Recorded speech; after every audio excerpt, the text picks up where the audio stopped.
Hey everyone, Saz here again from Meeples and Dragons. Welcome to the last game for day 2 of Jasper's Game Week Aussie Edition. The giveaway for this game is 3 sets of augmented reality card decks and GM Pro subscription by Ardent Roleplay. And in this game, you get to see their app and cards in action. Don't forget to keep an eye on chat for giveaways. Check out the Tiltify for ways to donate and impact the game. And if you'd like to take the Ardent Roleplay app for a spin yourself, there's a 3-month GM subscription also available in the Tiltify rewards. So it's now time to hand you over to your DM for tonight's game, Christian, for a game of D&D 5e using Ardent Roleplay. Have fun, everyone.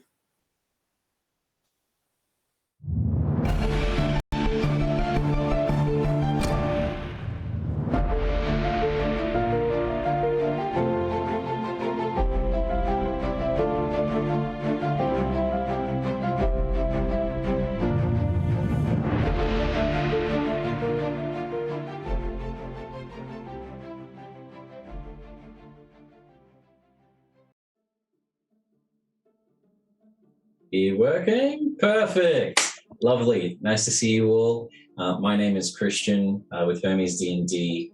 And as you have already witnessed from the first day of Chaos and up until now, we are on Game 3 of Day 2 with Jasper's Gaming Week. It's an amazing event, so thank you all for coming and streaming, and for any of those that you do donate. I'll introduce our amazing cast that we have for today. And people that will be joining us to play, those that won some of the seats and those that were brought in, and for the fun that we're going to include. So first, I'll go from what I've got here. Gemma. Oh, I wasn't expecting. Hello. Hi, I'm Gemma, or GFD. Are we doing character intros or just us intros? Do just you. Oh, okay, we'll do both. Fabulous. Hello, I'm Gemma, or GFD. I am a TV presenter, content creator, occasional cosplayer, and lover of tragic character backstories. And I am playing the tiefling rogue Faith Trevelyan today, who's a level 15 master of the stabbin'.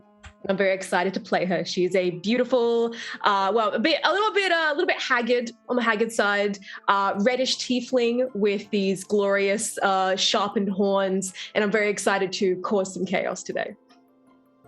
Lovely. Chris, everyone who has been watching the streams has used your face. Would you like to introduce your next Araj from the zoo? Hi, I'm Chris. I actually thought this was some sort of clinic for cats, so I'm really confused about what's going to happen next. So let's just move on quickly. I am going to play a Dragonborn, and because I know what my character is, it's a brass one. It could be bronze, but I'll find out in a minute when I read the character sheet properly. I am a cleric. I can read the word cleric. It actually says the word cleric on my character. Starts with a C. That's the trick to that one. The one word we let him read is cleric. Yeah. One day when I grow up, I'll learn how to read. And thanks, Zac, for saving me. I'll be going for you for some of the rules. What do I do as a cleric again? Anyway, I'm a cleric. It's a grave cleric. He is very, very strong, but basically I zeroed out all the decent stats. So let's see how this goes. Back to you, DM. Lovely. Next up, we've got our other auction winner here, Rebecca. Me? Hi, I'm Rebecca, Becky 88MC. I won this seat because I wanted to give back to the community of mental health, because it's such a big thing that's always been just put to the back and needs more light. My character is Kel Syok. She's a silver dragonborn with frost breath, and she'll be playing a rogue with a very sad backstory, but we'll find out more about that later. Next up, we have from ZacSpeaksGiant, Zac. Hey, that's me. I'm getting over a sickness, not the big one, thankfully, but that everyone's been talking about. So if I seem a little not here, it's because let's just hope the Sudafed catches in very soon. I do podcasting, I do streaming, all under the name either iSpeakGiant or ZacSpeaksGiant. ZacSpeaksGiant is on Twitch. We play we just started up a campaign where the adventurers, instead of being your classic do-gooders, are instead post officers, which has been really fun. So you can find me at ZacSpeaksGiant or I Speak Giant if you're into the podcasting thing. Awesome. And I am playing. Oh, I forgot. Sorry, what was you saying? I was going to say you're just channeling your inner Dr. Rant with the rough voice. Yeah, exactly. This is all on purpose. I've just been method acting. And I'll be playing Mr. Patu. He's just a wild old man who probably has at some point fought a raccoon for food. Lovely. And an illusion wizard. Illusionist wizard as well is probably the only kind of wizard I tolerate is the one that will fight a raccoon for food. So I'm here for it. For a raccoon. Get my lunch again. Exactly. It's more important to the audience to know that you fought a raccoon and not the fact that you're a wizard. I also didn't specify whether he won or not. And then lucky last, we have Ralf here, being a lovely person and helping us hosting this entire event. Hey everybody, I'm Ralf. I'm CEO of Audacious, the company behind Ardent Roleplay that you're going to be seeing with cool augmented reality tonight. I'm playing Canon Red Rage, a barbarian. And ironically, because I'm German, I can't do German accents. They always sound kind of Austrian or like Arnie-ish, so it kind of lines. So I may end up just falling into, I will try to do a German accent and sound like Arnie. So, but my name is Canon, not Conan. When I say it's true, it's true. It becomes canon, yeah. And my character is very pale, likes to stay out of the sun, but also sunburns easily. So always has some aloe vera at hand and likes to stick to the shade. Sounds like an amazing character for a campaign and story that is called Consumed by a Blaze. That is what we'll be running tonight, guys. So you've met the party. We'll get included and started into it. And I'll give you all a little rundown. First of all, though, obviously, as we mentioned previously, kind of here and there, we are going to be using the Ardent Roleplay app entwined into this story tonight.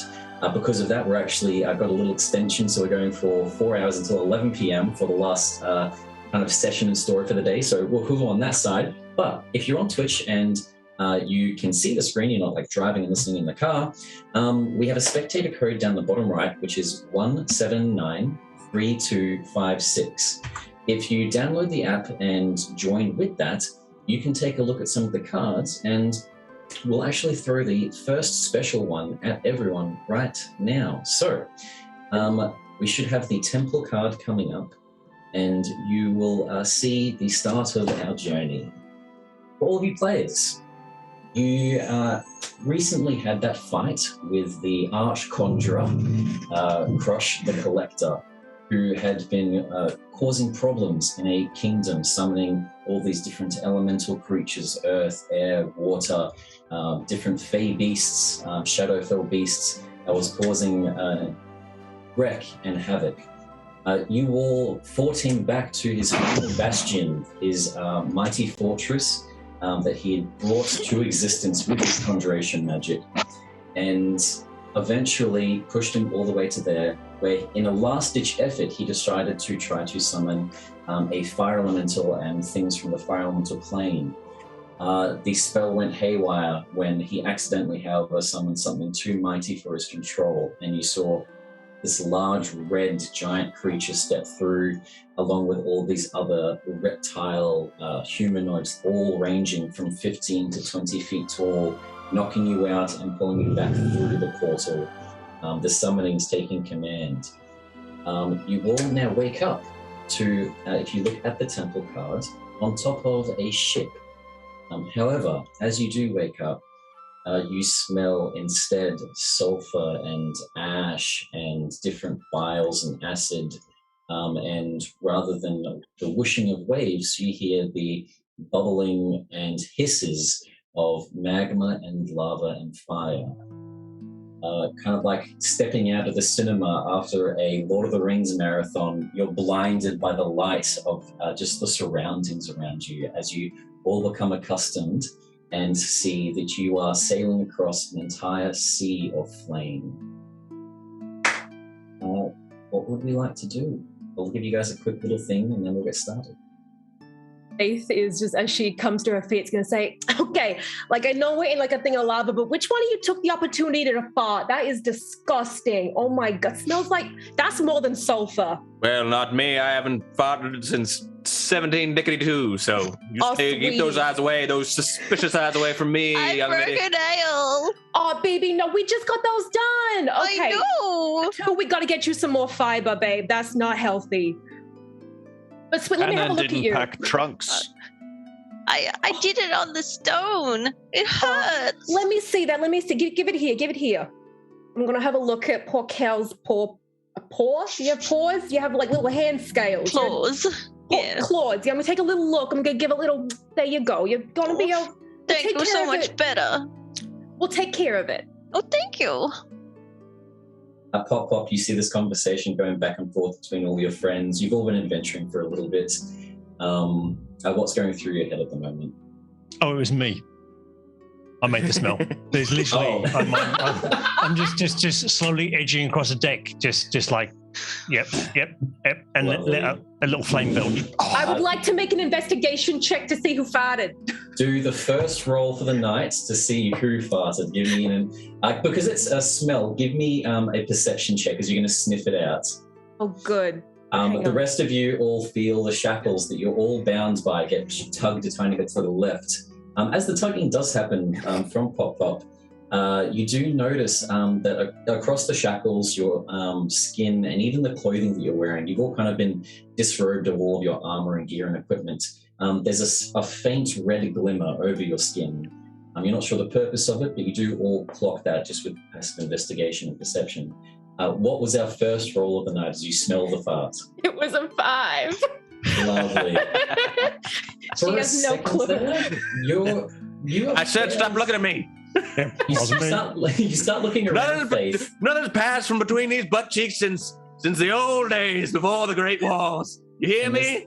That quick kind of guilt of like, wait, was it me and I just farted and didn't realize? Oh my God. But you all keep traveling on this ship for a good another half hour. You see these creatures that you've become quite accustomed to now, traveling along the ship, doing work, getting the sails ready, moving things across. You see some of them scraping like dried like charcoal that is drying from the magma on the sides of the ship off, like barnacles. All of these large reptile creatures with a single kind of tail that they walk across. After a little bit, you eventually start to see, or hear, I would say more so, a large thumping coming from where you can only guess is the captain's quarters. There's a large decorated door on the ship. And stepping out, you see that large red giant creature that you all first became accustomed to, that summoned everything else, all of these reptilish creatures. You see a long scimitar along the side of his belt, several potions and scrolls tucked along his the other side, a kind of vest with nothing underneath, in all silks and robes, and these large Arabian pants coming down to curled shoes. He addresses all of you. You will be coming with me. Was that deep speech? Empty issues from any of you. He walks across and slaps you. We will be taking you to the Sultan, and you will stay still for the entire journey. Whatever you say. He walks past and goes to the helm of the ship. This large creature, horns protruding. Cannon, you got a little kind of just drip of blood on your cheek as your little kind of smirk. You get a laugh from the chuckle from the rest of your party. Obviously, he doesn't seem to have too much of a sense of humor, though. As you all start approaching for the rest of the journey, you start to see something in the distance, a shine and glimmer that looks like metal reflecting off of all the light, and eventually it comes into sight of you. Which is where we will swap to the next scene on the temple card. As you all start approaching, this ancient-looking town, I'm guessing also Metropolis. From all of you, could I please get a quick history check from your characters? Sure. We're really hitting on all the things she's not good at. No. 19. That's a 3. So that one. We know nothing. 6. Thank you, Zac. Not a problem. Oh, I'll tell you about the old days when I used to come here. Lovely. So for the majority of you, you're looking at it and it just looks like this otherworldly place. You're not sure. You've been fairly kind of equipped adventurers doing this for decades now, but you've never come across anything like this. Zac, however, you remember one time when you were kind of walking around and you just got lost. You didn't mean to get lost. You saw a doorway, opened the door, and suddenly there was talking animals speaking a language that you didn't understand. You've actually been here before. This is the city of Brass in the fire elemental plane. When you did step through, your shoe lit on fire and you quickly shut the door, not going all the way in. But you recognized that, did a little bit of studying, whether or not your old man memory actually clocks this or not, but you're like, I've been here before. Yes, the city of Brass. Yes, summered here in the great storms of Dickety 5. Lovely. I'm sorry, of what? Of what a 5? That's right. Is this some sort of wacky joke? Look, I'm a brass dragon, right? If you're going to make brass jokes, polish them up a bit. As you all begin approaching, the ship dragon, finally brass monkey. docks in, and you see several other creatures now along the dockside. You see small dwarves that have their hands and faces consumed in flames. You see several kind of enlarged, mute-looking creatures all walking on awkward four-legged feet and hands holding tridents. Making your way across, you see a couple of creatures flying in the sky as well, all lit up in flames. And one of the large reptiles with the slithering tail grabs a head chain that's been tied down for all 5 of you and starts leading all of you off of the ship down to the docks. As we all start hopping off of the ship and you're going down into there, you can tell that this is an extremely magical place and things seem to be going haywire. Can I please get a D100 roll from everyone? Pretty. Hang on, let me see. Where is 100? Well, 95. Higher is better, right? I got 37. I got 36. Hey! I'm winning so far. 37, 36. Zac, what did you get? 95. 95. And for our lovely cleric and fingernail snapper? 42. 43. Okay. So, first up with the 36. It's me. Can you please roll a D10? 10. Natural 10. Lovely. As everyone's stepping off of the ship, you hate walking in the sun. You get sunburnt, it ruins your skin, you get moles. Something about this sun seems to be magical. You regress 10 years in age. Wow. How old am I? Hang on. Yeah, like do we notice a difference here? Please tell me you're not in like your 20s and you're going back to teenage years and childhood. Oh my god, that's an infant. Well, hot dog, drop the old skincare routine. King? Do we not need the aloe? Good. Like I packed aloe vera for you. Do we not need that anymore? Because I'll get rid of it. Apparently not. Oh, I always have aloe vera, but thank you. Good man, good Baby man. smooth. So how old are you at the moment? I'm just looking that up. I'm 21. 21, lovely. You're in your prime. Sorry, no. Sorry, I am now 21. Yeah. Oh, you won it. Okay, perfect. Sorry, I was 31. Yeah. You're going to say you were 21? I was going to be very worried. That would have been bad. This is a child. An 11-year-old on the campaign. 37 is. Can I please get 37? Can you roll a d6 for me? Of course. Oh, hang on. Where is my using D&D Beyond? Boom. And that's a 1.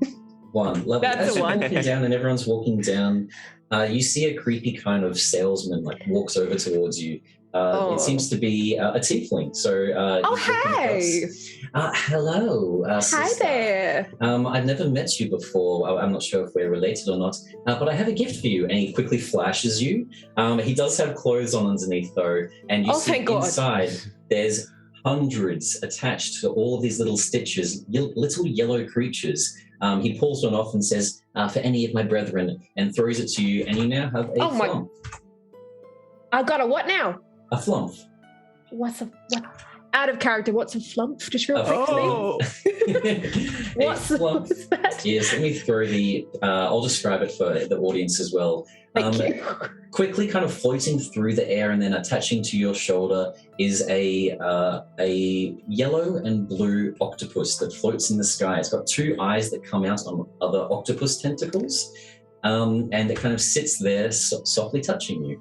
Kind of a sentient balloon kind of deal. Yeah. Oh, that's so cute. Kind of starts rubbing against your cheek a little bit. It's very similar to if you've seen Treasure Planet. It's like the little blob. Oh, you're just the cutest little thing. I'm going to name you Sparky. You got a Sparky personality. What you got there, Faith? Oh my gosh, look at this thing. It's like, I don't know, it's like a little octopus thing. I'm telling you. Oh my gosh, that's so cute. Look at it. Blue rings. Yeah. Got blue rings on it. Yeah, he's so cute. Oh, if I had a penny, if I had a nickel for every time I had a flump, I'd be dead broke, which I am. Well, now you got one. We all got one. Look, guys, we have a flump. Ain't that cute? What you gonna call him, calamari? I went with Sparky. I feel like he's a bit of a Sparky. But I'm open to suggestions. We might rename the calamari if we get hungry. Don't you listen to him. He's just old and, well, he's less old now. He's like 21 now. He's so good. 21, He's, hungry. The next 3 breaking my game already, so lovely. Excellent. The first one we're going to do is the least breaking, where that is the... Let me just quickly grab it again. It was the, I'm fairly certain... no, that's the bad one. Okay, 95. So, that was you, Mr. Patu? That's right. As you're walking, you kind of step forward and some sort of reverberation of your soul having been here before kind of goes off for a quick second. You and all creatures, so even these large reptile creatures, everyone around you, suddenly gets like the volcanic ash starts coming and attaching to your skin in multiple different areas in a quick kind of flash of smoke. You all have vulnerability to piercing damage for the next minute. Next up, we have 43. It's very real because I feel like right now, given my sickness, I physically have vulnerability to piercing damage. Oh, no. Too real. Your one weakness, daggers. Getting stabbed by getting stabbed. Next up, 43. Who was that? Was that our cleric or our barbarian? Me. Oh, that was... okay, lovely. That's the nail snapper. For 43, for the next minute, you're starting to walk down in the chains, and you get so nervous, you'd be captured by someone unknown to you. You quickly teleport down next to, in a flash, one of those mutus creatures that turns towards you, snaps its head, and then you bamf back into the shackles, like scared that you just went away, and you see that the large creature turns around, feeling the slack in the chain, and then it comes back. As a bonus action, you can teleport 20 feet for the next minute each turn. And then finally, we have our 42. Of course, it's you. Okay, so as you're walking, plop, plop, everyone's kind of going through, and that fellow in the cloak that gave one of those weird octopus creatures to your friend, Faith, as he's walking away, you see that he drops some little vial on the ground. As you go to pick it up, it's accidentally crushed in your hand. It seems to be, it was already kind of cracked along it, as you realize now. Some of the liquid spills across your hands. you turn into a pot plant. Yeah. Just had that ready to go, huh? It's very Been here impressive. before, mate. You knew. You are incapacitated, vulnerable to all damage, and if you drop to 0 hit points, the pot breaks and you revert to your normal form. As the slack in the chain comes again, and this creature doesn't think that it was our roguish friend, and instead, and in like a tongue that none of you seem to understand, speaks to all of you. Skith. Can I please get, from those of you that know Primordial, a history check?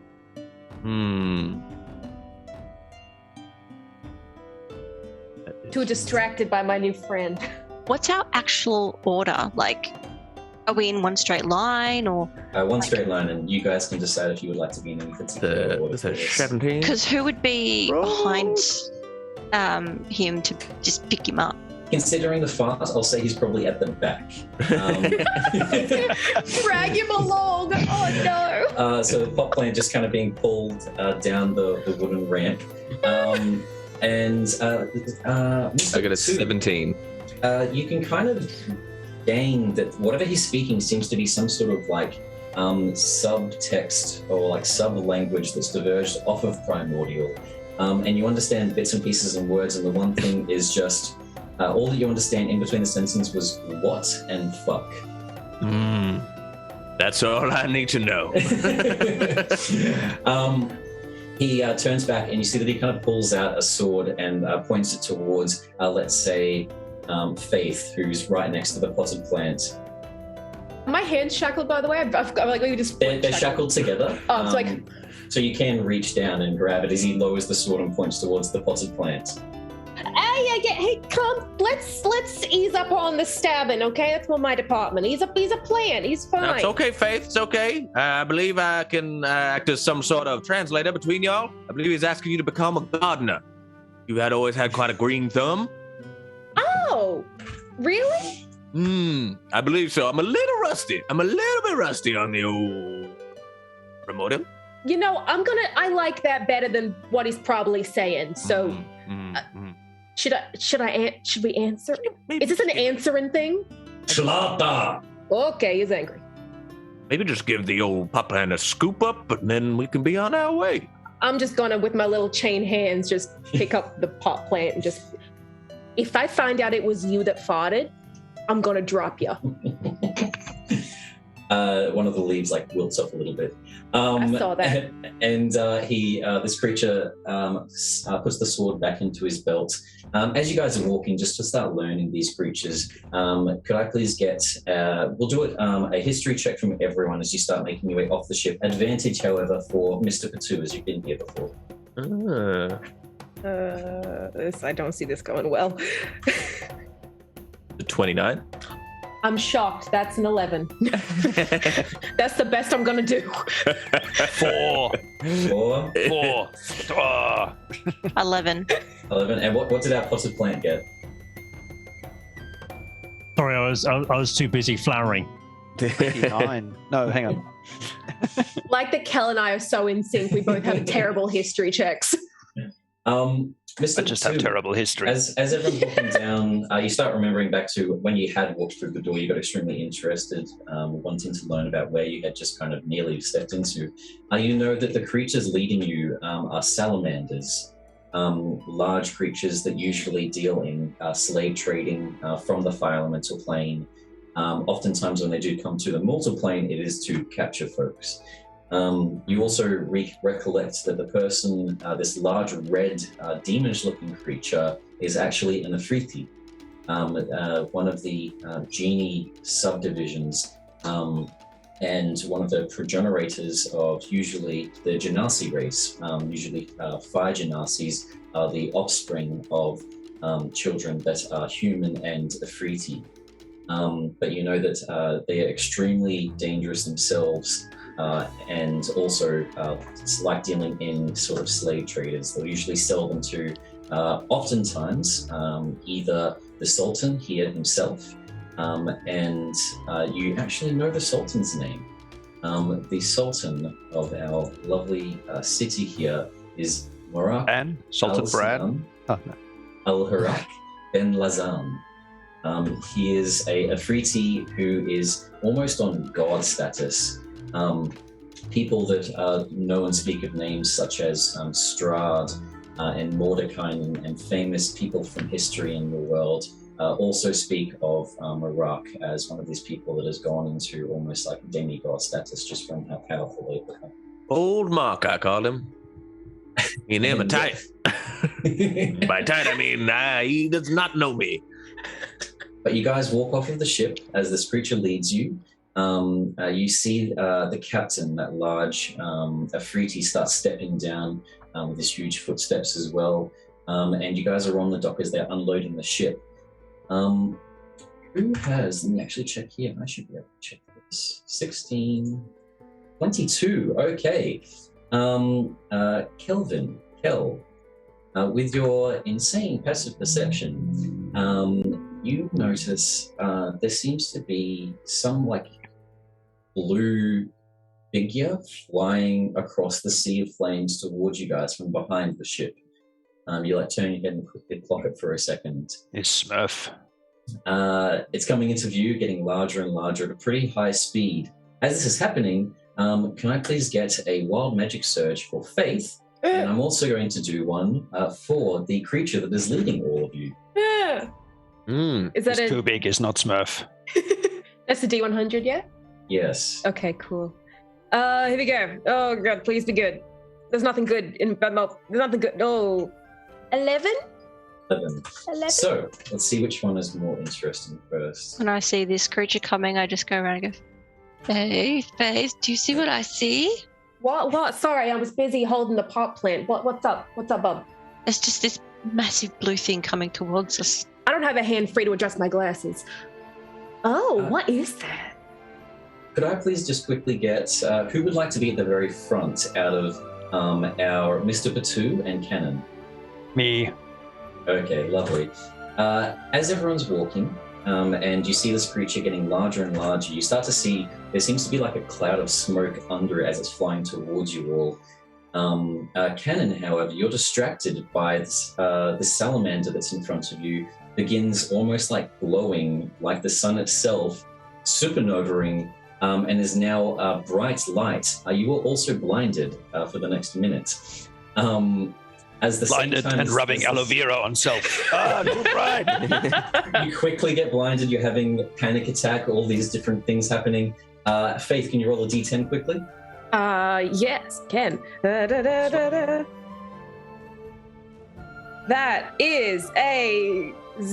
a 10. I was like 0. That can't be right. It's a 10. 10, lovely. As the creature's appearing, the light starts flashing. You shrink 10 inches in height. Whoa!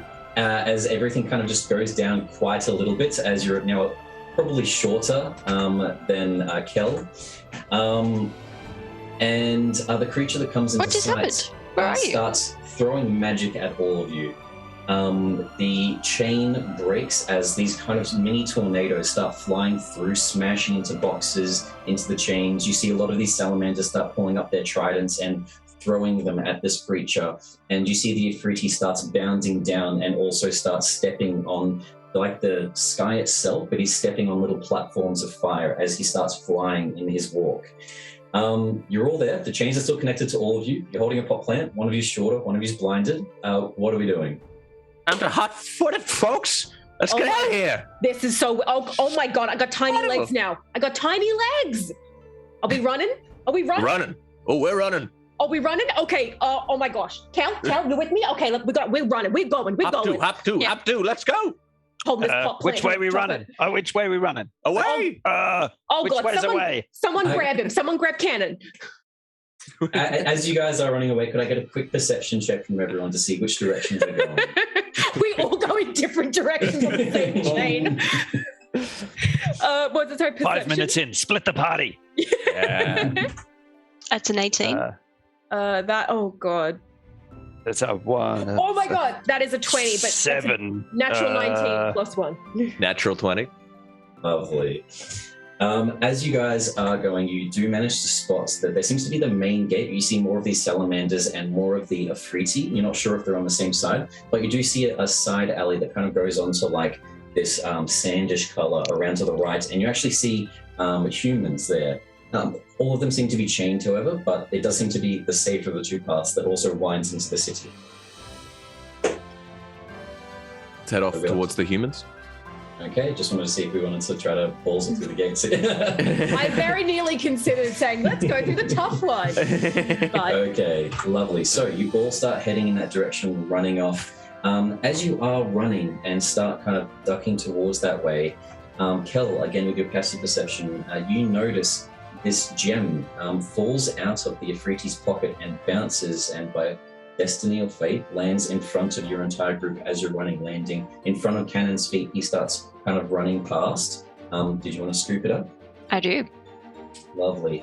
You scoop it up, running down through this sort of slave area. You see humans kind of chained up, and a lot of these kind of fiery dwarves hitting them. But you get out of sight, and in the background you just see the clash of this flying Afriti and this flying other blue creature. I would say with your check, you know that this is the genie from the air elemental plane.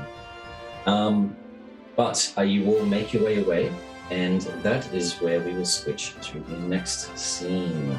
Just as a note, this entire time I thought we were chained by the ankles as well. We were doing like a little shuffle. In time. 1 2 step, 1 2 step. So if we all take Chain gang song. That's the harbor. My God. Just start doing a little dwarf song as you go along. If we can look at the harbor card now, or audience included, once it comes up on the screen, you start to finally get, after a solid maybe couple of hundred meters of running, the battle has kind of quieted down from behind you. You now just hear the working in the harbor of all of these kind of slaves. And you see a small entrance that has a tiefling standing at the front, letting people in one at a time, kind of clad in plate and a sword, though. There's a small cooking pot, a tent, and a couple of people working around there. You will begin approaching, trying to find out information, escape, whatever the plan is at the moment. Get into the city, maybe ask people here questions. What would we like to do? I think to herself, she's just keyed there's a tiefling there. The last tiefling she saw gave her a cute little pet. Sounds like a good start. Maybe first cab off the rank, we should get ourselves free of these dingly janglies. That's a really good idea. That's a really good idea. You said we had all our possessions taken off us, didn't you? So I wouldn't have my thieves' tools? I'll step back a little bit. Sorry, my first time streaming, hosting. As you were running away, I'd say that you guys would have found all of the belongings, which also had been taken off of the ship. So you have it, but you're not actually dressed in anything. You just got those basic linens and clothes underneath. You don't have all your armor kind of adorned. As you are pulling out all of the armor and whatnot, we do have our lovely pot plant in your hand. You're now suddenly verbs back into Pop Pop, and you're just kind of cradling Pop Pop in your arms.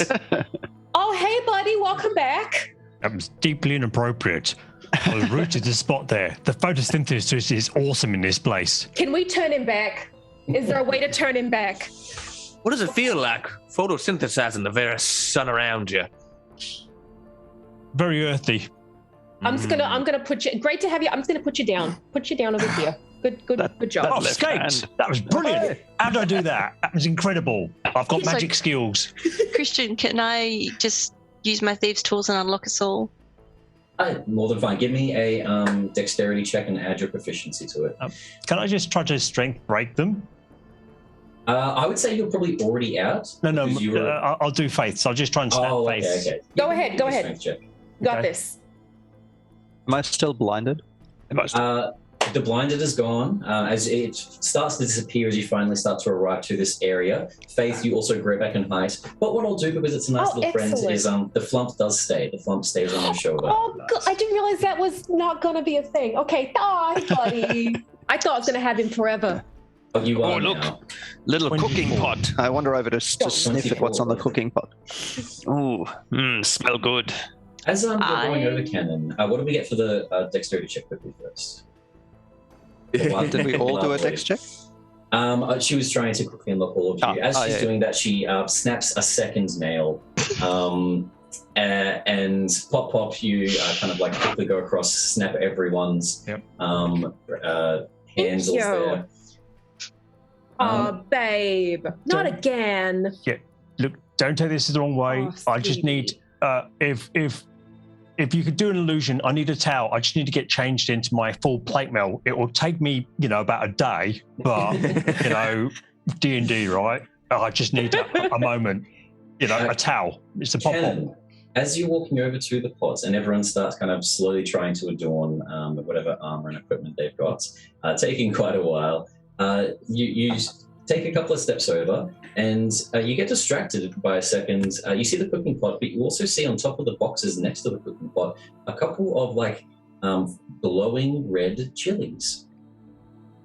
Oh, jellies. It's also good, looks good. I would say our two rogues, you notice inside the tent as you've watched Cannon walk over, there seems to be, similarly glowing the same as the chilies, a chest inside the tent. Cal. What? Look at this. They can't just be leaving chests out here and expect us not to have a look. Come on. Exactly. Let's have a look. Oh, same page, girl. Same page. Uh-huh. We are going to try and crack into the chests. Okay. Whereas I'm picking up a chili. Yes. One of the slaves approaches Mr. Batu and Pop.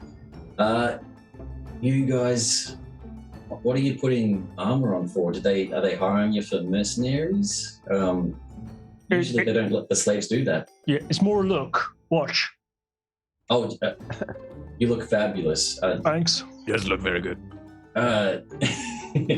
Also, your friends, Mr. I don't know, Muscular. We're still finishing off the food. I don't know where you found that from. Do you want to chuck it in the cooking pot? Oh, I'm a massive fan of red hot chili peppers myself. Yeah. I take a little bite and then throw the rest in. Okay, lovely. Okay, we'll quickly cut to our two roguish friends. As you're making your way over, you see the box in there. Can you both give me a stealth check as you're walking past, trying to stay out of sight of Absolutely. that was in the armor? I gotta be good at this. Come on. Ooh, okay. It's 19. 19 as well. Ooh, we are so good at this. 1 second here. So, as you guys are approaching, bear with me 1 second. What's the bet? Cannon's out there like eating chilies or something. I guarantee you, put food in front of that man, he's gonna devour it. Oh, absolutely. I bet it was him that did that fart. Oh my God, wouldn't it be fun? I feel so bad. I accused everyone there.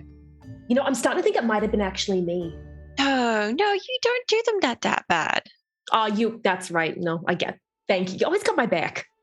You guys slip onto the back of the tent, and you instantly see quite a lot of paperwork and studies of magical and arcana.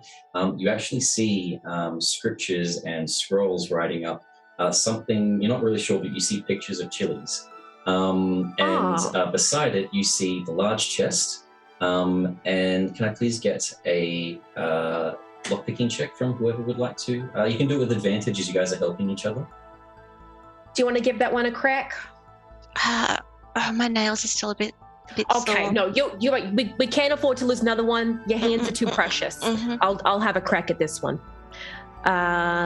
So what am I doing? Sorry, lockpicking? Lockpicking, so dexterity and add your proficiency if you're proficient in lockpicking tools. Fabulous. Dex. Oh my God, I'm losing all my stuff. Okay, so that's a natural 20 plus 4. Hey. Lovely. 24. Natural 20. I'll give you a chance to still save the day. Well, I'm sorry, what? As you're unlocking it, you actually get it open pretty quickly, and inside you see 2 more of these chilies that you walk past seeing Cannon holding. No, I was really expecting like money or something. This is kind of disappointing. And a small golden ring. What is in there? Oh, I'm a golden sorry. ring. Ooh. Now the ring that. seems to have like these goat horns protruding from the top of it. Okay. What are the odds though this is like cursed or something? I don't trust it. It's right next to Chili's. Like who puts Chili's next to the golden ring? Can I do like a little insight Chili's? check or something? It's fine, Gannon. Don't worry about it.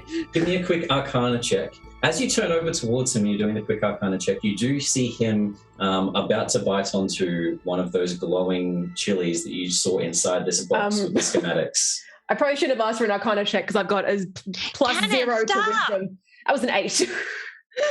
Lovely. You're not sure if the ring is cursed or not, but you definitely know that it is magical. Oh, what the hell, right? I'm going to put it on. Lovely. So that is you can obviously tune to it over the course of the story and whatnot, but that is a Ring of the Ram. So you're welcome to find that and add that into your inventory. Thank you.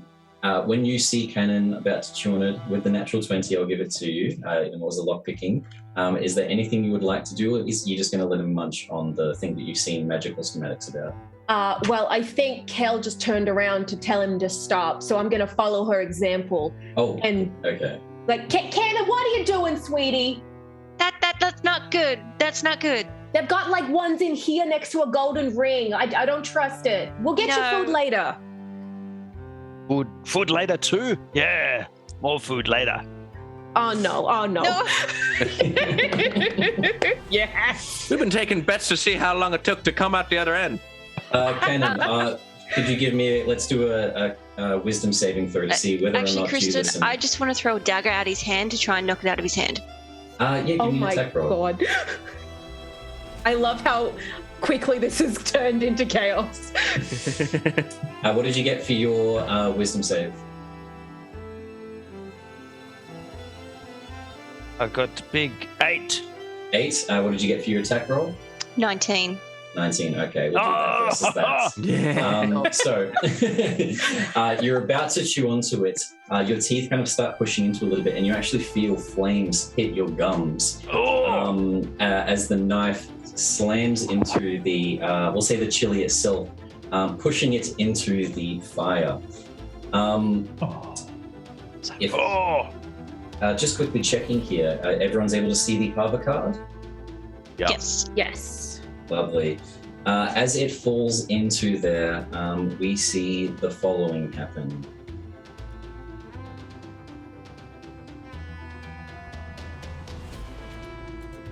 Ooh. Is that coming up? Ooh! My app just crashed. Sorry.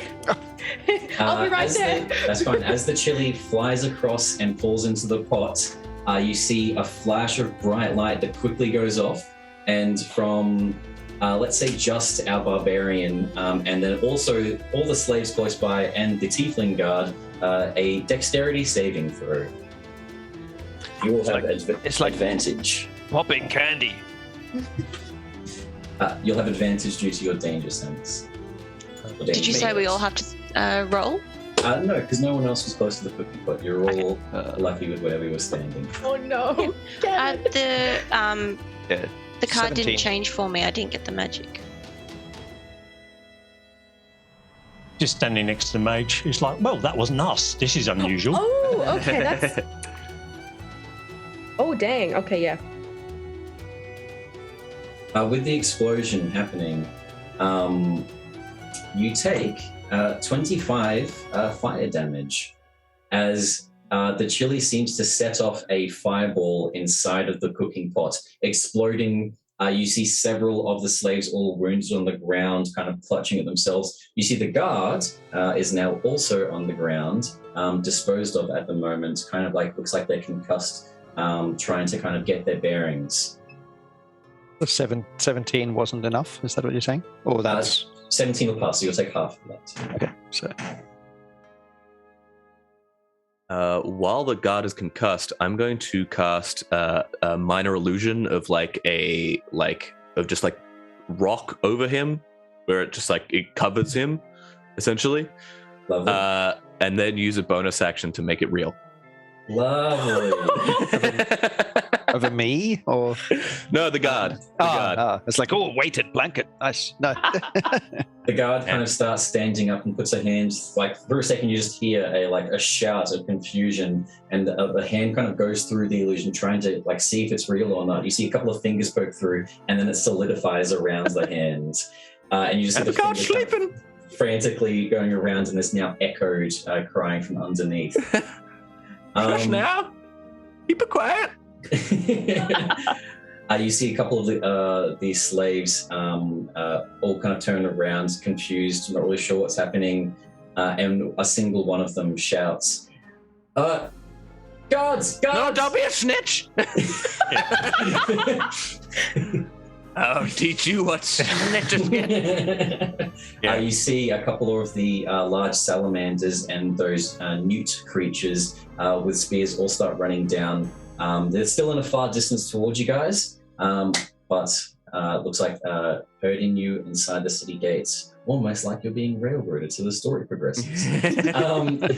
So, Choo-choo! Do I find my dagger and pick it up again? you're welcome to pick up your dagger. As you pick up your dagger, funny enough, there's a little bit of the chili powder still over it. Can you please roll me a D100? Uh-oh. Can I, while that's happening, just pocket one of those chilies that was in the chest? 100%. I'm going to just pocket one of those and save it for later. I think Cannon's going to get hungry again. That's a 24. 24. Lovely. Okay, so this will be for the rest of the session. So whoever did this, you're welcome. As you're walking through and everyone starts going through, you turn Smurf color. You are now blue until some sort of magic removes this from you. And it's not the nice blue, it's like a very, like Windows blue. Oh my God. What happened? I thought you just broke a nail. It's gone blue screen. I just picked up my dagger and it had some chili powder on it. I didn't mean to turn this color. Oh, sweetie, no, it's okay. I'm sure you look great. Doesn't she look great, guys? Like, You look the great. others. Oh, yeah. Looks good. Yeah, Those got more of the nails chili down powder. my skin. I was blue throughout all of my 50s. There you go, see? And look how good Mr. Patu turned out. It's Right? fine. You look, An we exemplary contrast now. citizen. Yeah, we contrast. Look, got red and blue. It's great. It really stands out in this city, which is a good thing. Yeah. Oh, that's a good point. Yeah. Maybe we can, Maybe we find more red chili powder, rub on, and you look red. You know what? No, it's okay. We'll get a match, and I'm gonna throw on my cloak of protection, which is also blue. Lovely. Aw. Look, see, now we're matching. It's okay. We got this. Okay, calm. Until this wears off, we'll be good. Lovely. Oh, mine didn't wear off for a good 10, 15 years or so. Oh, don't tell her that. But I'm sure yours would be different. Thanks. You all start Good walking job. into the city. Pop takes a look at Cannon, the kind of scorn marks and birch marks across his skin. And you all make your way into the city of Brass. Yeah. Um, Just going to make sure Yeah. that our senior citizen he has an escort, so I just loop an arm underneath him and kind of take away like one of those angry grandparents away, just to make sure A, he's got protection, No, and B, he just I stops have more commenting to to people. I have reviews to write. Yeah, it's like, yeah, it's okay. He's old. lovely. Very nice helping him cross the road. That's good of you, Pop. That's good of you. As you all are making your way through, you start to see a lot more of the city itself. These large kind of gold domes, bridges that go over running lava, the entire city itself, and a populace of all these different creatures now. You see fire giants. You see every so often a fire dragon kind of flies over, just small like adolescent and juvenile ones. You see Genasi walking around with all these fire Genasi and tieflings as well, intermingling. You see several other creatures. Mr. Patu, you recognize most of these. You see these infernal spiders kind of crawling between little dirty areas of side alleys. Hey, Bill, how's the kids? These magma creatures walking around. kind of swimming through one of the alleys, the kind of ravines of lava. You see this pyro hydra breathing small bits of fire as it kind of goes along, and all these other odd creatures in between, all the while hearing this now kind of bustling Arabian city. Could I please, as you are going through, get a perception check from our lovely Kel?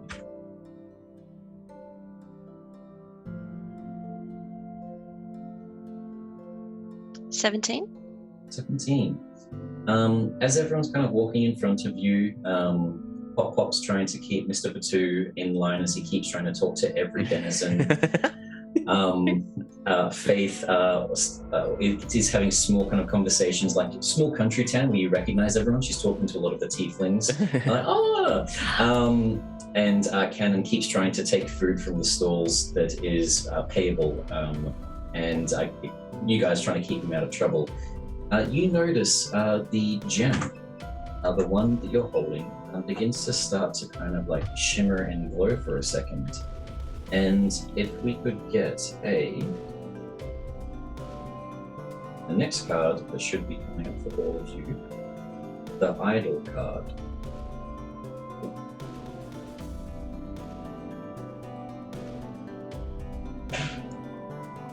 Should be there. Oh.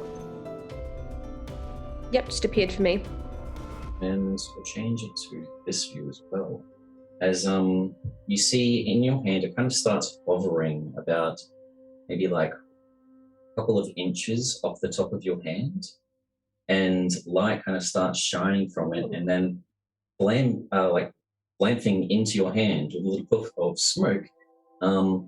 You see a small little kind of straw-wearing creature. It's only a couple of inches tall, a white mask on its face, and a little kind of brimmed straw hat as well. The rest of you all kind of notice this puff of smoke, and Cannon, you actually recognize it as the creature that you saw Guys, standing come have next a look to at the this. treaty. Oh, that's pretty. Saw that the other day. Wait, what? You saw this? I saw this one when what's his name? Big red guy captured us. It ran around. Oh, so does it belong to? Is it his? I don't know. It's straw and wood and stuff. You wouldn't think fire good, not good. Yeah. Interesting. Hello. As you wave and kind of shout hello at it, do a roll here. You see that it kind of turns towards you.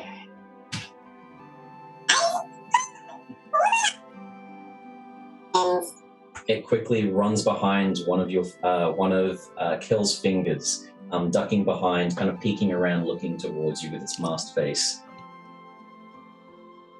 He's so cute. Hello. That is the cutest thing I've ever. Oh, no, sorry, you're cute too, sweetie. Sorry, that's one of the cutest things I've ever seen. Yeah, thank you. I was a bit worried. What would you guys like to do? Is kind of just staring there, looking across at all of you. Very. You can do an insight check if you would like to find. But it does look timid and scared when our Cannon friend has kind of bundled over. I'm gonna do a quick little insight check on it. Lovely. Give me an insight. I gotta stop saying I'm gonna do insights. I know. Oh, actually, never mind. I got 19. I'll be the only one I'll be getting as well. What would our other four companions also like to do in this moment? I'm just mesmerized by this little thing in my hand. Mr. Patu is kind of, he's keeping to himself, you know. He's taking care of number one. Yeah, I'm just going to pat Mr. Patu's hand. You know, kind of they're there. It'll all be fine soon. I'm going to give them a piece of my mind. Yep. You look across, Mr. Patu, and it looks like one of your nephews. Like maybe, it's like, you know how everyone that looks like young and a child just reminds you of one of your children.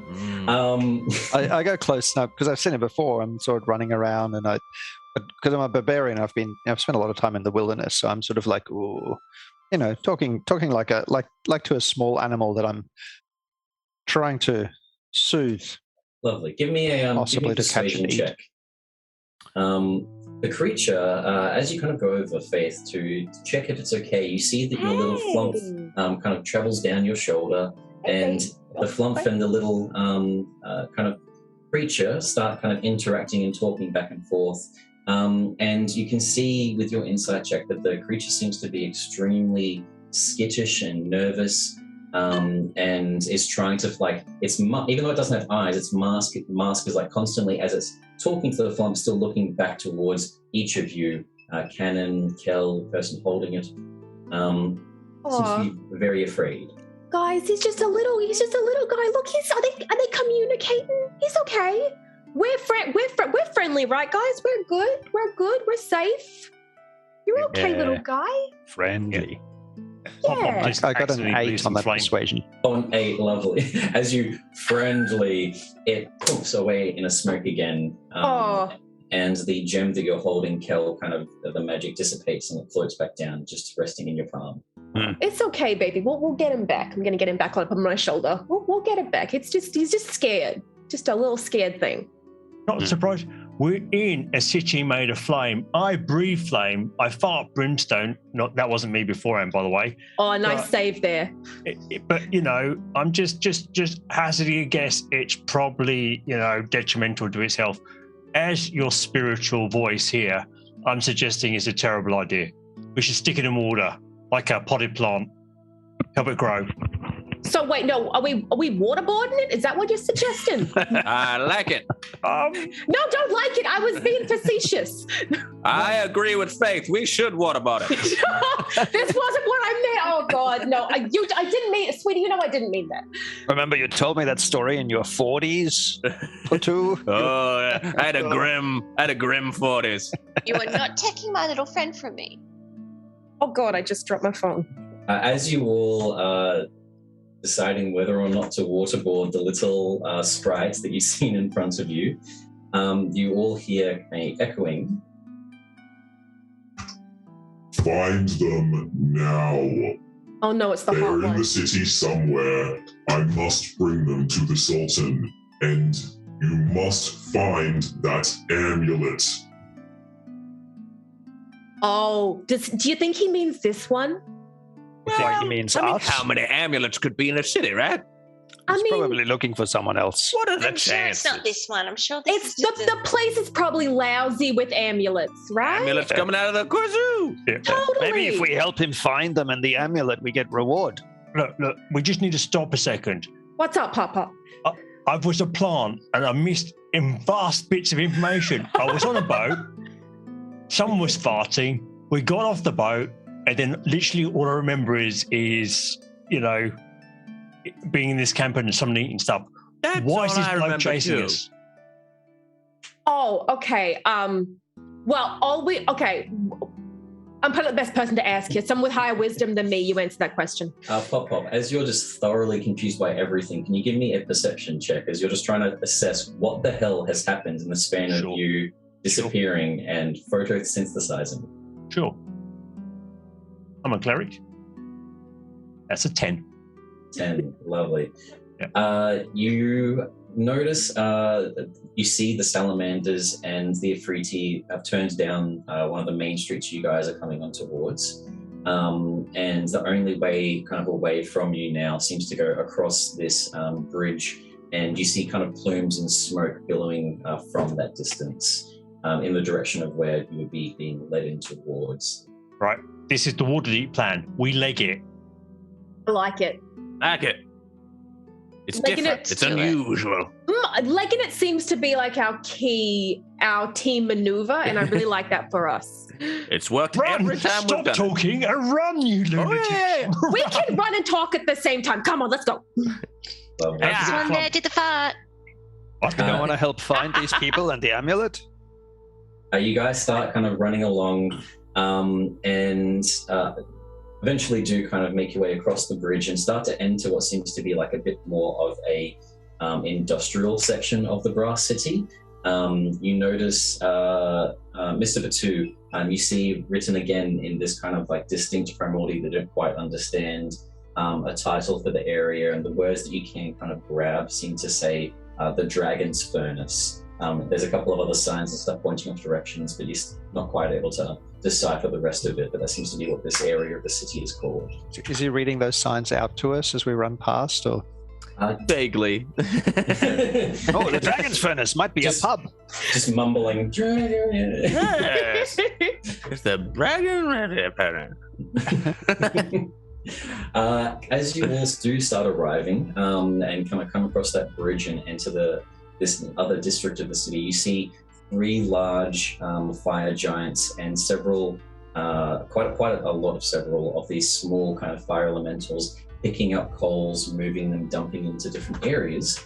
And that is where we are going to move across to our first section. So. Ooh. On the map, which should be coming up for everyone, you see the fire giants, you see these creatures off to the right. I would say most of you recognize these because they're quite abundant in your plane, but you see several rust monsters all being fed kind of scrap metal and eating it by a couple of other of those flamey creatures.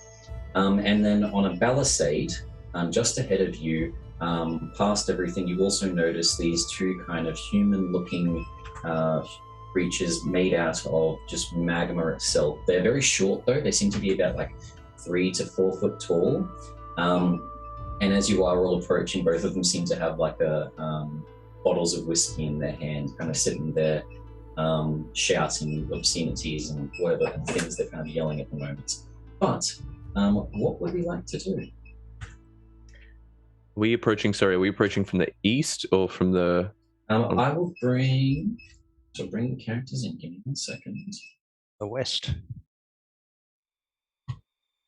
You are approaching from the south, the bottom of the bridge, just in front of that first. I just had to do that. Never eat something with this. Yeah, the classic.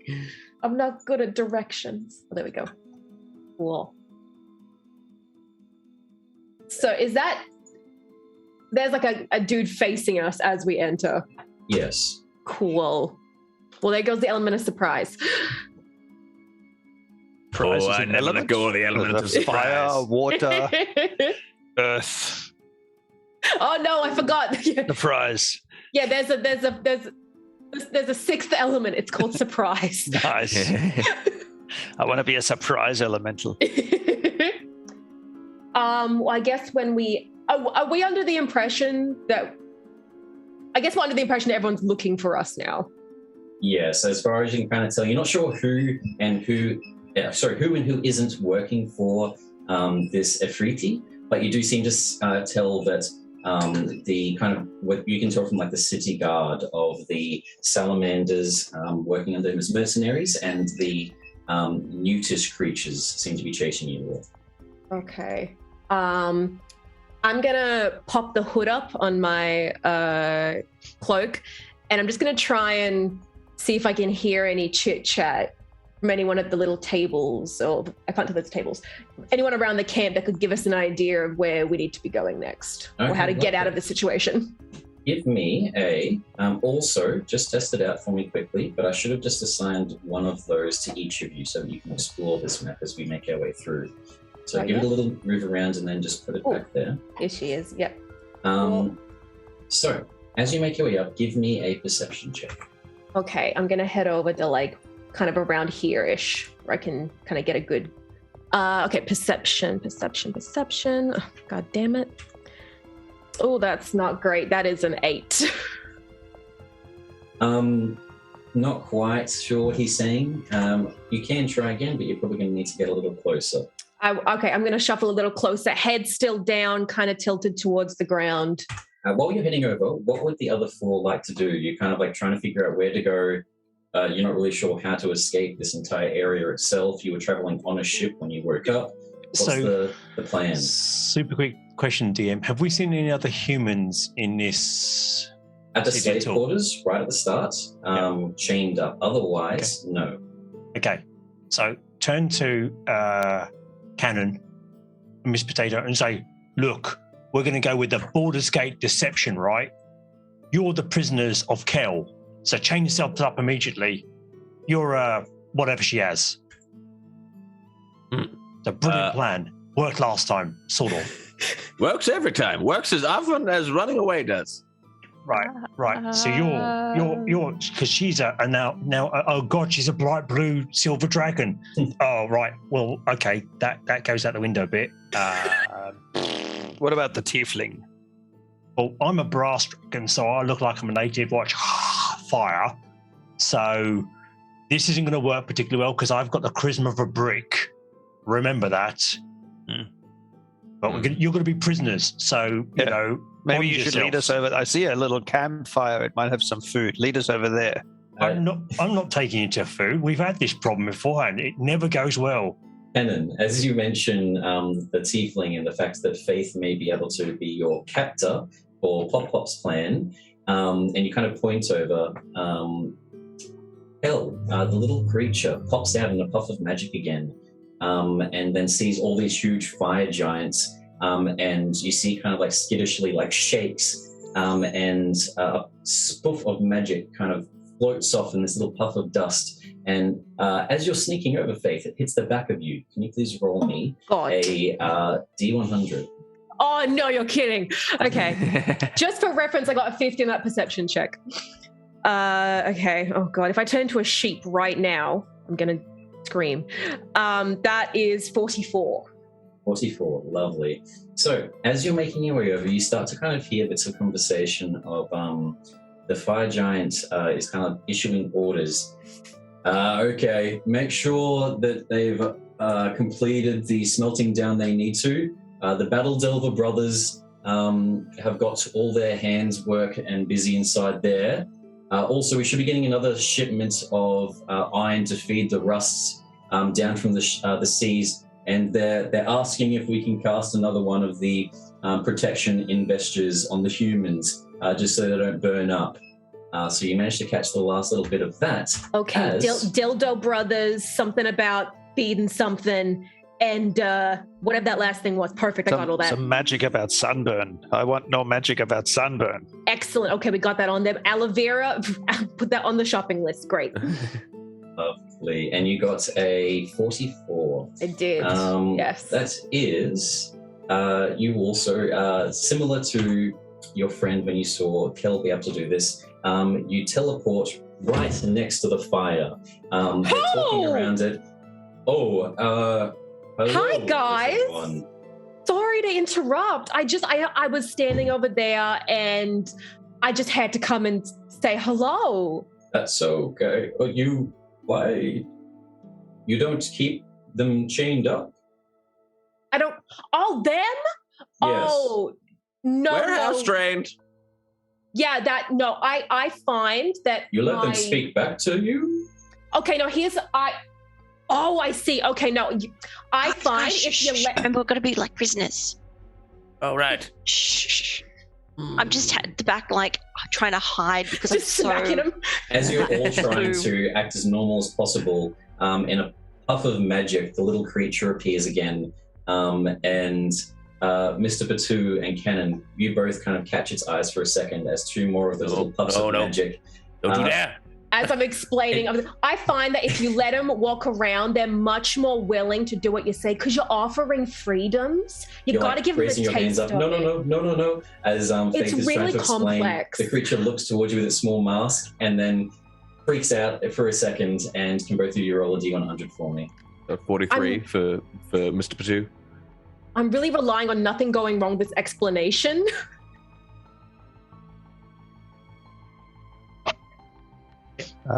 69. Hey. Nice. Mr. Batu, as she's explaining everything, you teleport within 5 feet of this fire giant, like resting on his shoulder.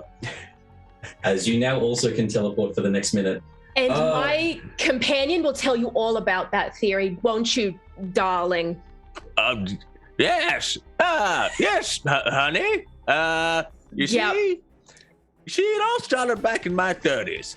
A long place from here, and Batu just like goes on, and we tied an onion to our belt, which was the fashion at the time. As both of you are stepping back a little bit towards the rest of the group, trying to talk about onions in your childhood, Kenan, you see a speck of your skin for a second, and then you can see behind you, you can see the ground, and then you can see the rocks beneath your feet, and you and everyone within 30 feet of you turns invisible for the next minute. I got even more pale than normal. The ultimate escape plan. Leg it. 2 of us can teleport, and I'm turning everyone invisible. We're out of here. Invisible cool. leg it. That's so good because I don't think he was buying my excuse. Okay, I still so have my to make this teleportation. fun, yours is gone. It was for a minute. Do I still have my remaining one, or is that been used? You definitely still have yours. What I want Perfect. everyone to do quickly, though, as you're all invisible, and I'm guessing not talking so that you don't draw attention, just trying to quickly, silently get away. Can everyone roll 1, 2, 3, 4, a D4 for me?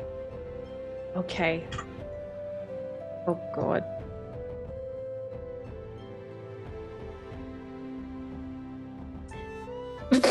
That would be a 1. It's 3 ones. By holding our fingers up, we're invisible. Can everyone with a 1 move to the entrance that you can see on the far left over here? Mm-hmm. Oh, of course. What did the others get? 3. 4. 3 and a 4. Can now 3 go over here? Oh my God, are we splitting the party? 3 over there, and 4 right on the end.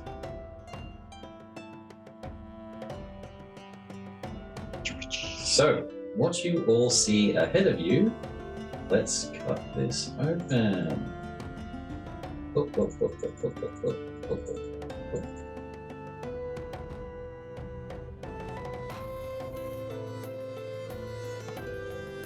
Lovely. So, you 3, there was 3 on the left, correct? Yes. Yes. Okay, I only see 2 people over there. But our mage is still at whoever's controlling that one, still at the bridge. But as you 3 get towards He's hanging back. you see a hallway that kind of winds up these stairs, and the heat kind of starts to intensify as you see that ahead of you. You do hear kind of chatting up ahead, and can I please get from those 3 players let's just do a perception check for now. Perception? Okay. Oh God, I'm really not good at perception checks. That's from the ones on the left-hand side, right? Yes. Yeah, that's a 10. Also for me, a strong 10. But mine's more of a 10.1, you know? It's better than a regular 10. Yeah. This ain't your mama's 10. This is a good solid 10. And They stopped making 10s like these back in 1789. Pop, what did we get for yours? 22. Lovely, I'm a thank God. cleric. Oh, it's Okay. so good. So, as you 3 start making your way up that entrance, you hear the same sort of deep, twisted tongue from the guard that had been pulling your chain. It sounds to be the voice kind of coming from a salamander. Is that primordial by any chance? It is a subtext of primordial, Ingan. Okay. Now, bloody accents. I'm in full plate mail, so I'm super stealthy, just to point out. Lovely. So I'm literally like a kettle, being dragged around in your backpack with a whole bunch of spoons. What are we thinking? So if you 3 want to move your minis up, you see this ahead. Oh, too far. Too far, not far enough. Yeeting it in there, Leroy style. I didn't know how far to push it. I'm gonna get back behind this little wall here. There we go. So you all start making your way up towards there. You see the creature. I'll cut back to you 3 in a second. Our number 3 path, who was that? Kel, lovely. Kel, you start walking up and you see a staircase that kind of curls around, and you just hear like moving of boxes. You make your way up the staircase, still invisible at this point, and you just see more of those fire elementals that seem to be kind of grabbing chunks of rock and hay and whatnot and fire and putting inside this feeding trough for these large kind of not salamanderish creatures, but more so like more animalistic newts, but they're the size of like a horse. Feeding them, and what would you like to do?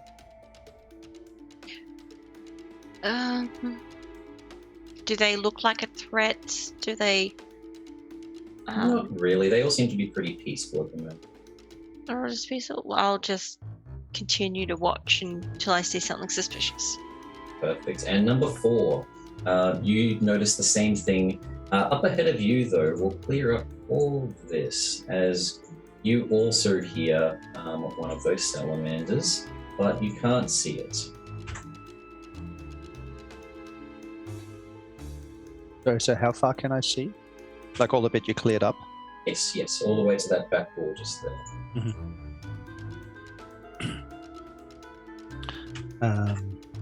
What would you like to do? And there's, I'll start to sort of. Oh, I'm still invisible, right? Yes. Oh yeah, nice. Yeah, so I'm kind of running up as far as I can. 1, 2. Perfect. Make your way up to around here. Go for a second. Oh, it's still on the view. Just around there. Oh, there. Okay. Well, I when would I see say- him go up there, I'll sneak up there as well and just. He's invisible, but I'd probably say with his clumsiness, you do see some boxes tumble over and kind of connect the dots and make your way up. As you are all kind of making your way through the entire area, can I please get a D100 from everyone? Mm-hmm. Of course. Dun-dun-dun. Ooh. 24. 70. 98. The highest so far. Still beating us all out here. 6. Lickety split. A 24, 78. What else did we have? 66. 98. 66, 98. And 70 for me. 70, not 78. And Pop. 44.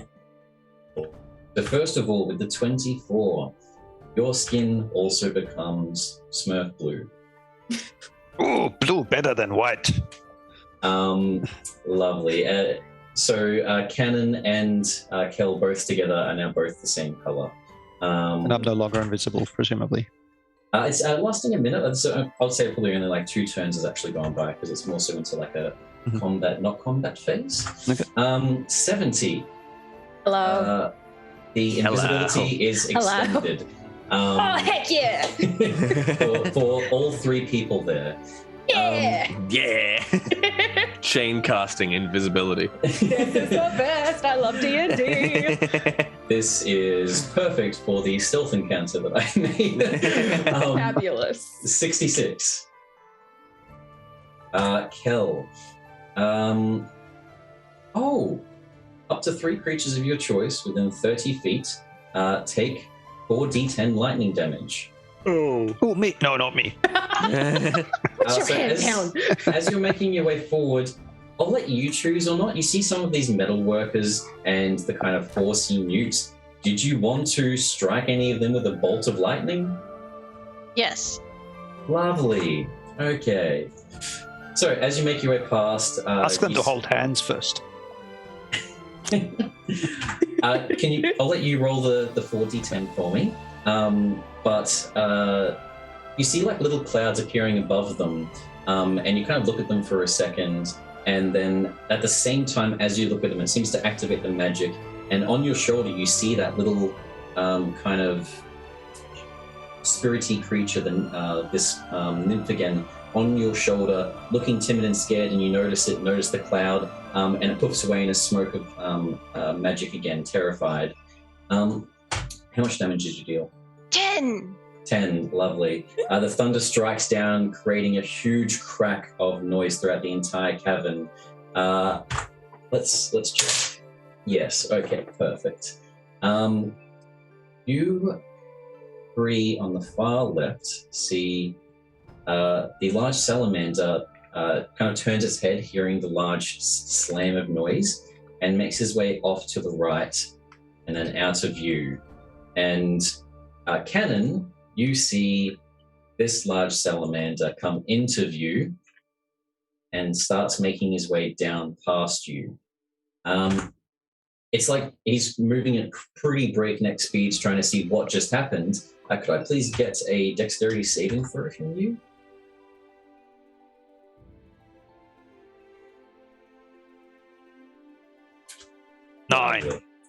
Awesome.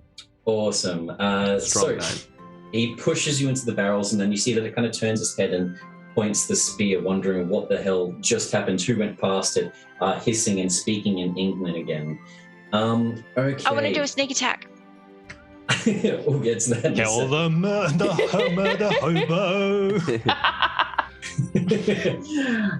Mr. Patu, you were the 98, correct? Yes. Despite the fact you're invisible, actually, I'll ask you, IRL, Zach, what is your favorite holiday song? I like actually I like the This Is Halloween. This is Halloween? It's kind of a Classic. Christmas song, kind of a Halloween song. A ethereal, ghostish music starts playing This Is Halloween around you, audible and centering onto your invisible zone of where you are.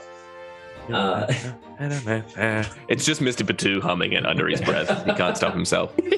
Oh my god, Disney exists in this universe. Oh my god. Mr. Pop Pop with the 44. You're walking through, and which little mini are you controlling? None of them. I tried, nothing moved, so I just thought I'd sit here quietly and hopefully the encounter would end. Oh no! Oh no, I'd had it clicked on Clint, not. There we go. So you should now have that one at the end there. You're the pod player. As you're as you're walking, you suddenly appear here. Let me reveal that area for you. You're suddenly there. None of your friends or anyone else will probably know this because you're still invisible, but you can now also teleport for the next minute, 20 feet as a bonus action. Invisible teleporting gang. What up? There was so much invisibility and so much teleporting. Okay, whose have I not done yet? There are so many. Think? That's everyone? Good. So far? Okay. We've all been blessed. As magic starts coming down, you all start making your way through the next area. Could I please get another D100 from Gemma, DeeTwenty, and Rebecca? You start. You thought it was over? It's never over. It's never over. You can all move your minis to the next sort of area as you do kind of try to make your way past the guards, past this entire area as you start to see more and more. But Kel, you notice the little creature puffs out again. Cannon notices it and turns his head. Hello, friend! And tries to come over, and it spoofs away in another kind of scared magic puff. Why did you scare it? Not a scaring friend. Lovely. The chaos continues. Okay, so first up we've got, is that a 71? So are we all together in that top left of the map now? No, just the three still. You two are on the far right side. I'm a long way away going, hello, friend! Just screaming down the cavern. Friend! Friend! Lovely. I'll do it. So, our 71, so that was for Gemma. So, okay, lovely. Faith, you get resistance to all damage for the next minute. As you're walking, you accidentally stumble over a box, and this potion that was above, kind of dangling, smashes onto your head and covers you with this strange, red liquid. That's disgusting. You notice, Disgusting. Mr. 2, you see the kind of fall and break and realize that Faith is next to you as you're still humming.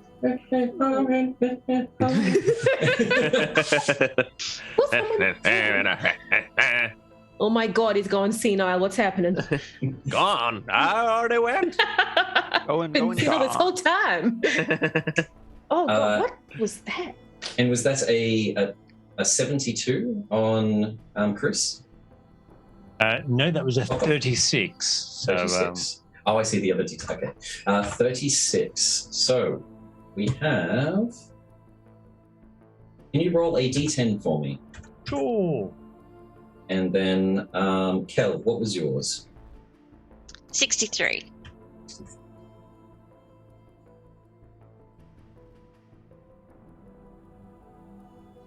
Two, you, whether or not you notice or not, you reduce 2 years in age. Oh no, I'm only 319 now. You see, kind of popping. Despite the fact that amulet is still on Kel, the creature kind of appears on your shoulder. That small little brimmed creature, noticing you for a second. As it does appear, could you give me a persuasion check, even though you're not actually doing anything? Harsh. Yeah, what's your passive persuasion? Yeah. Passive persuasion works well with what this creature has. It's basically perfume.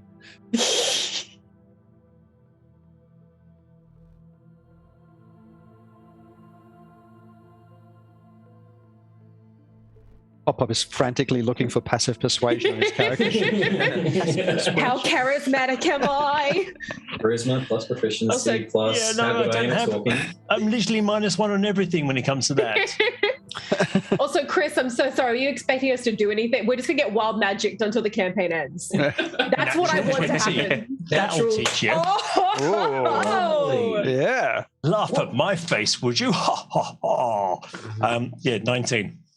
The creature appears on your shoulder, and for a second you kind of turn your head to regard it, and it tilts its head slightly towards you and like steps across your shoulder, starting to approach you a little bit, feeling comfortable. What languages do you speak? All the languages. Yeah. Take that, Dragon, Primordial, Common. I would say probably probably because of your race, it's going to speak just in Dragon, like Draconic to you. You hear like telepathically in your mind. Let me go.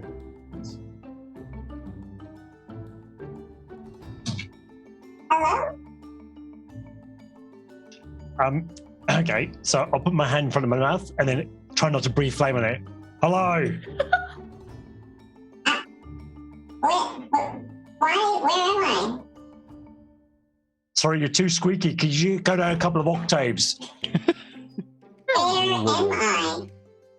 Oh, With friends. City of Brass. We're your friends. Where is my tree? Your tree. You need to speak to an elf. I'm a Dragonborn.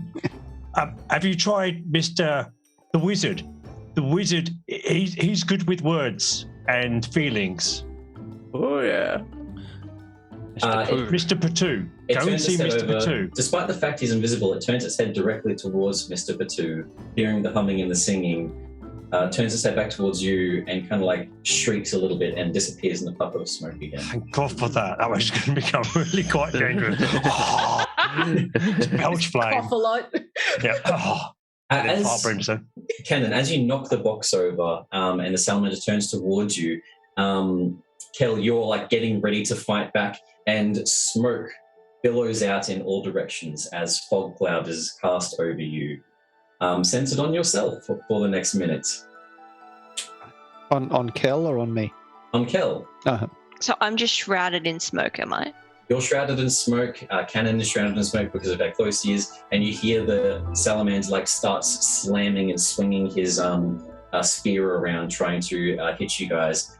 In the distance, you do hear kind of echoing through the hallways of the hammering, the metalwork of this smithy area. I'm still gonna use sneak attack on this salamander. Give me a attack roll. I'll say because of the fact you're invisible, you roll with advantage. Even though there's smoke everywhere and you can't see. Okay. Just use my normal short sword. That's a 24 to hit. Oh, hang on, I didn't do advantage. Just in case it's a natural 20. It's not. Yeah, so... sorry. So, yeah, 25. Lovely. The attack lands as you kind of you manage to catch a glimpse of him swinging around and see the kind of gaps in between the armor that he's wearing of that long, frilled neck. Roll damage.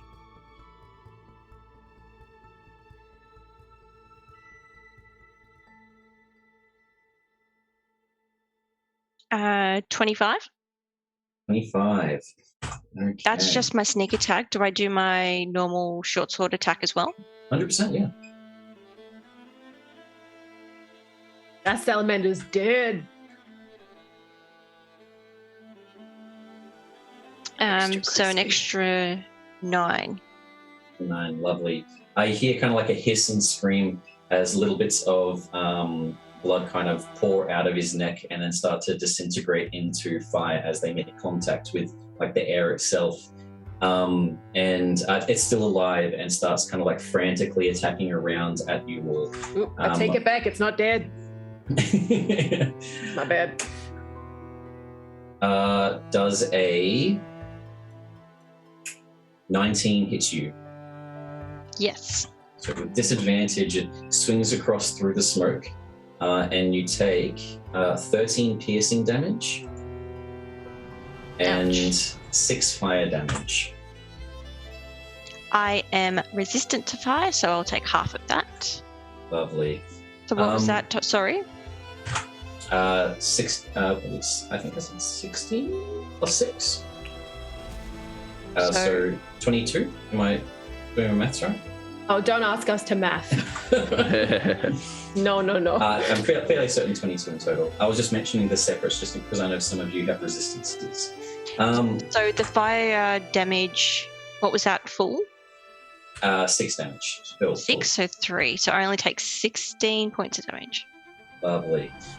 So you make a slice, but you see that the salamander still seems to be going, and that didn't seem to slow it down too much, even though it was quite a lot of damage. What would you two like to do? I want to swing at it again with my Frostbrand sword this time. Okay. In that case, we will go into combat for this. Off to the left, however, I'll still let you guys do stuff during this combat round. Faith, however, let's say about now the invisibility disappears and you three are standing there. The dwarvish creatures kind of regard all of you, and as the same time you reappear, you see the small little spirit on your shoulder. You see that as you've reappeared, it's been talking to the flump, and as you reappear and look at it, it gets scared and kind of throws magic at your face again. Can you also roll a D100 for me, please? Who's rolling D100, sorry? You. Oh, goody, okay. Who else would it be? I don't know who he was talking to. Oh, buddy, what have you been saying to him? Could I please get a initiative roll for the other two? Okay, that is a big ol' 81 from me. T1.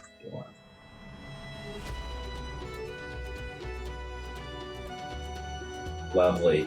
As you're going around and all three of you reappear, you kind of start hyperventilating and getting a bit nervous, worried. What's happening? You just reappeared. You see Pop-Pop's there kind of crazily singing to himself still. And you now can take one extra action per turn as you're over-worrying about everything. Oh, would you look at that? I suddenly feel more equipped to deal with situations. What did we get for our initiatives for the other two? 13. 14. Oh, hang on. Which two? Cannon and Kel. Yeah. Okay. So first up we have with a 13 and 14, the salamander. I got 9. Oh, you got 9. Okay. Mm. Yeah, that was Zac trying to push into our fight. Yes. Senile. So it's a bit of a senior moment. Both of you are right next to the salamander. You both take 4 fire damage as you feel like steam and heat starting to welt off of its body as it's going into like combat mode. Is that half or full? The full? That was full. I'll just say it as full all the time, and then you guys can do the maths on top of me. Perfect. And takes a swing, 1 at you and 1 at Cannon. The smoke is, I forgot the smoke is still there, so it'll still be disadvantage. It's just these like silhouettes and shadows inside the smoke. So a 22 to hit Cannon and a 12 to hit Kelly. Well, I'm going to use my fancy footwork, and because I made a melee attack against it, it can't make an opportunity attack against me. Or is it not moved? It hasn't moved yet. It's just trying to swing its attack at you. Okay. But I think a 12 will miss you, correct? Mm-hmm. Lovely. Cannon, however, as it comes down towards you, you take 12 piercing damage and then 4 fire damage. Cannon, in shock, loses his voice box. Yeah. So I was just going to say, I'm doing a reaction. Because I've form of the beast tail reaction. If a creature I can see within 10 feet of me hits me with an attack roll, I can use your reaction to swipe my tail. Do I have to like take on the form of the beast first? Hang on. That's weird. Is that a feat? Hang on. Sorry, 1 second. Zach could just do a musical in the background. No, it's when I enter rage, I transform the beast, and then I can do stuff. Okay, never mind. Sorry, how much damage do I take? It was... I'll roll again. It was 11 piercing and 4 fire. But the slash comes across down towards you as this salamander's like hissing and trying to swing wildly in the smoke. Oh my god, you two are here. Up next, we have Cannon. Right. I take my great axe. I do a massive swing at the salamander. Lovely. That's hang on. No, that's the damage die there. Ooh, would you like to 29. Would you like to rage before you hit? Yes. Sure. Yes, that is exactly. That was so polite.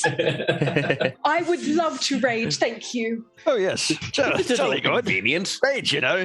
You're thinking to yourself for a second. You're like, I've been so well behaved, so nice. We've been traveling to this place. I don't like getting sunburnt, and they still haven't fed me. And you just start getting furious, and that hits. Roll damage.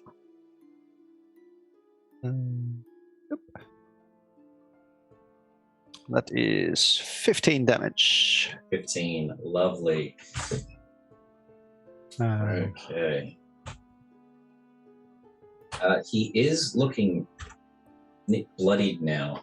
Obviously, these salamanders themselves, like I mentioned, 15 feet tall, seems to be fairly large, and has taken the hit of the brunt, but they're not invincible.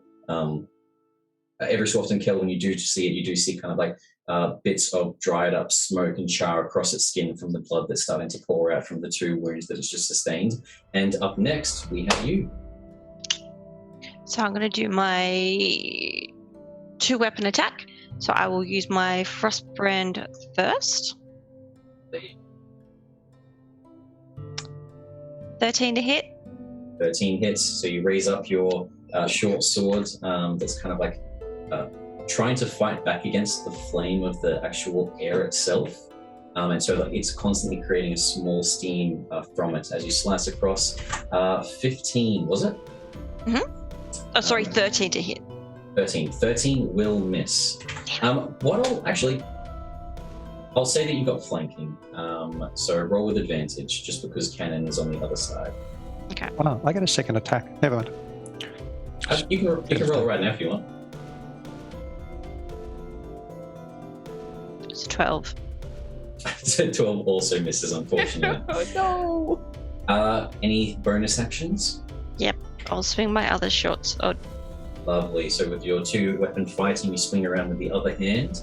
phew, that's better. 29. 29. Lovely. That hits. What did you get, Cannon, for your second The attack? natural 1, so 12. Lovely. Can you roll damage?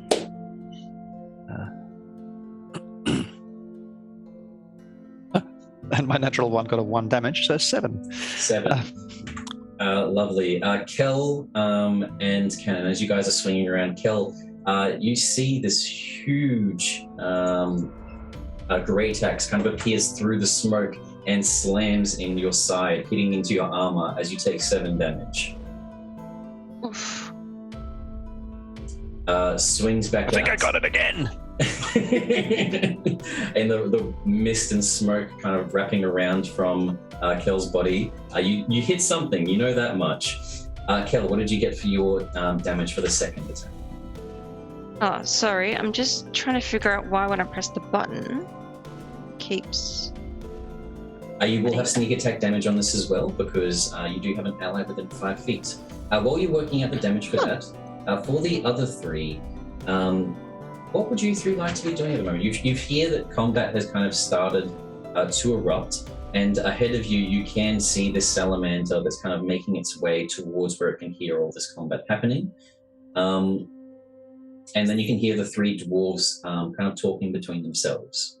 And we're not invisible anymore, are we? No, all 3 of them are talking and mumbling, and they're like, one of them keeps looking Oh, back they're towards looking you at me, guys. right? Yeah. Cool. Well, I feel like at this point cover's kind of blown, right? Yeah, we should probably do the old skidoo. Classic No. run. Yeah. Yeah. I mean, it's worked out literally every time. Yeah, Pop, you're on team run. Did they just say their covers blown? Or what? No, you didn't say goodbye. And we take off in a sprint. Would you guys like to go up further or behind after the salamander that you guys are trying to run away from? What's the plan? Oh. Up to the right. Lovely. So, let's reveal this area. Oh, cool. It's even worse. So, Gonna hop you in guys here. start to appear and you see kind of floating around above the water these small little winged magma creatures. Mr. Batu, Wizard, you know these are little mephits, just magma mephits that kind of come down and drink a little bit of the lava and then fly across, almost like just crows. Now, don't worry, Fate. Their vision is based on movement, as far as I recall. Okay, cool. Faith, totally believing this, stands perfectly still. I'm We just need a shimmy. Various movements off to our left. I'm so still, I'm invisible. You guys are silently moving as you still just hear the... I'm sorry, did we bring a theme song with us? This is great. I just thought it would add to the ambiance. You were right, it really is. It really adds to it, right? How much damage did we get from... Pop is like banging his head into a wall. The salamander is now bloodied. What we will do is we will stop the combat here and have the conclusion of the salamander, as well as the rest of the party that are making their way through this industrial zone after the intermission. So we'll take a 5-minute break here, guys. Welcome to grab a drink. Pop out quickly if you need to, go to the toilet if you've been holding it, and we'll see you all back then. In the meantime, do a whole bunch of donations, help us out here with the charity, with the Suicide Prevention Awareness Great Cause, and we might have a bucket load of other things happen when we appear before I even get a chance to do stuff. See you guys.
We're back.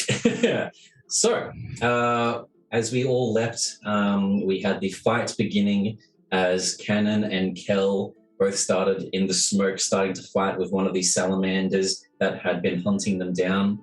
And our other three compatriots here, Mr. Batu, Pop Pop, and Faith, all started hugging the wall to the tune of This Is Halloween, as they saw some of these magma creatures kind of walking around. As we get back into it, everyone's kind of walking around, and Pop Pop, you're at the back of the three, kind of walking along the edge of this magma ravine at the moment on the map. And you actually kind of hear behind you for a second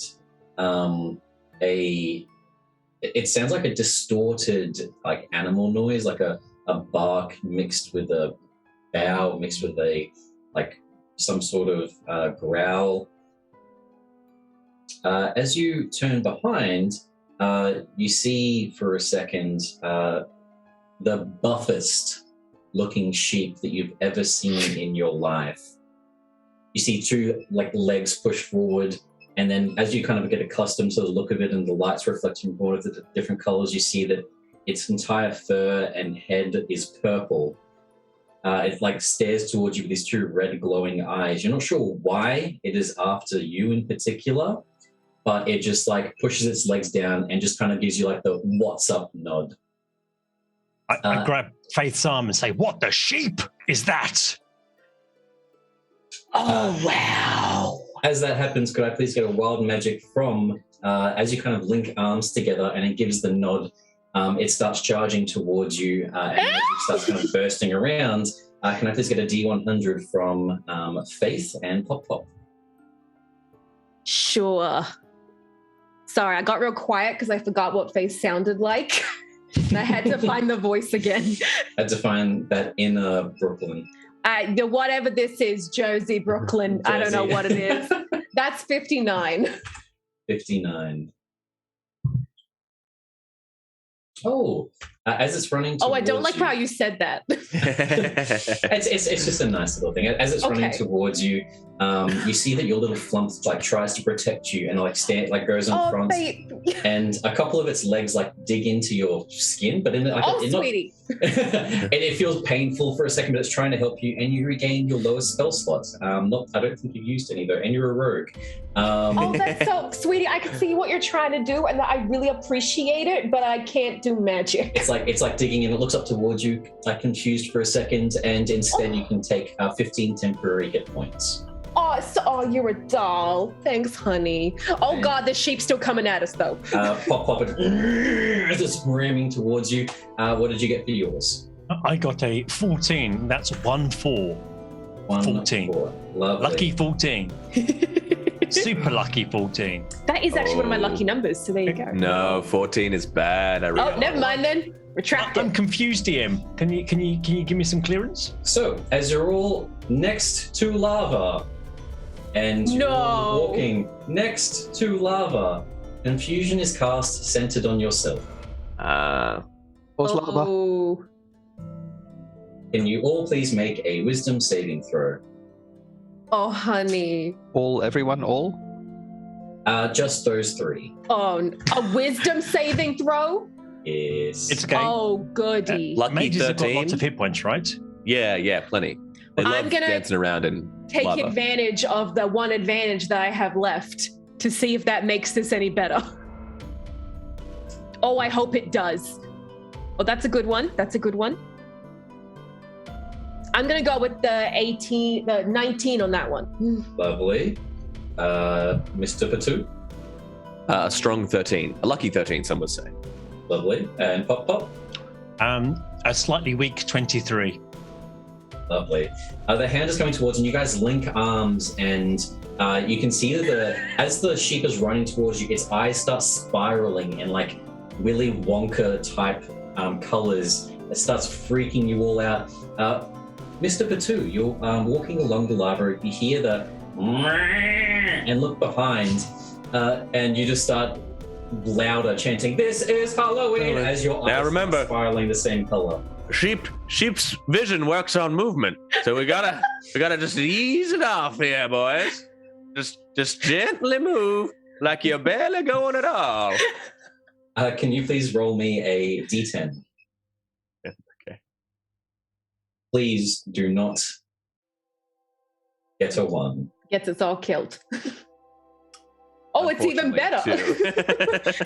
Okay, the creature, lovely. So you don't take any actions, don't move for this turn. So the sheep is ramming towards all of you, which still could be bad. It could knock you into said lava. But for now, it's semi-safe.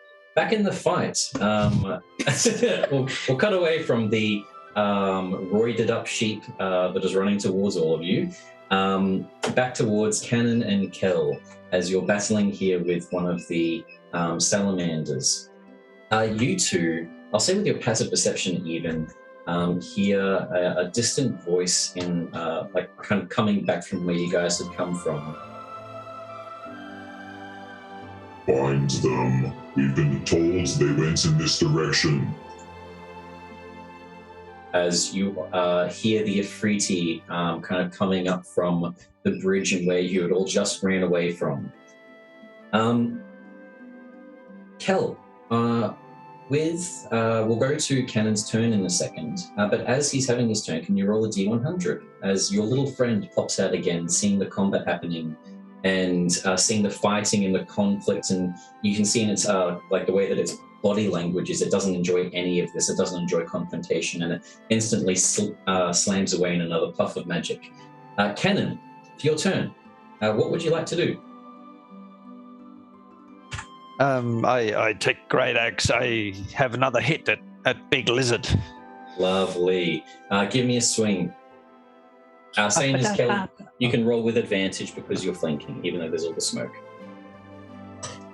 Kel can or I can? You can as well. Oh, good.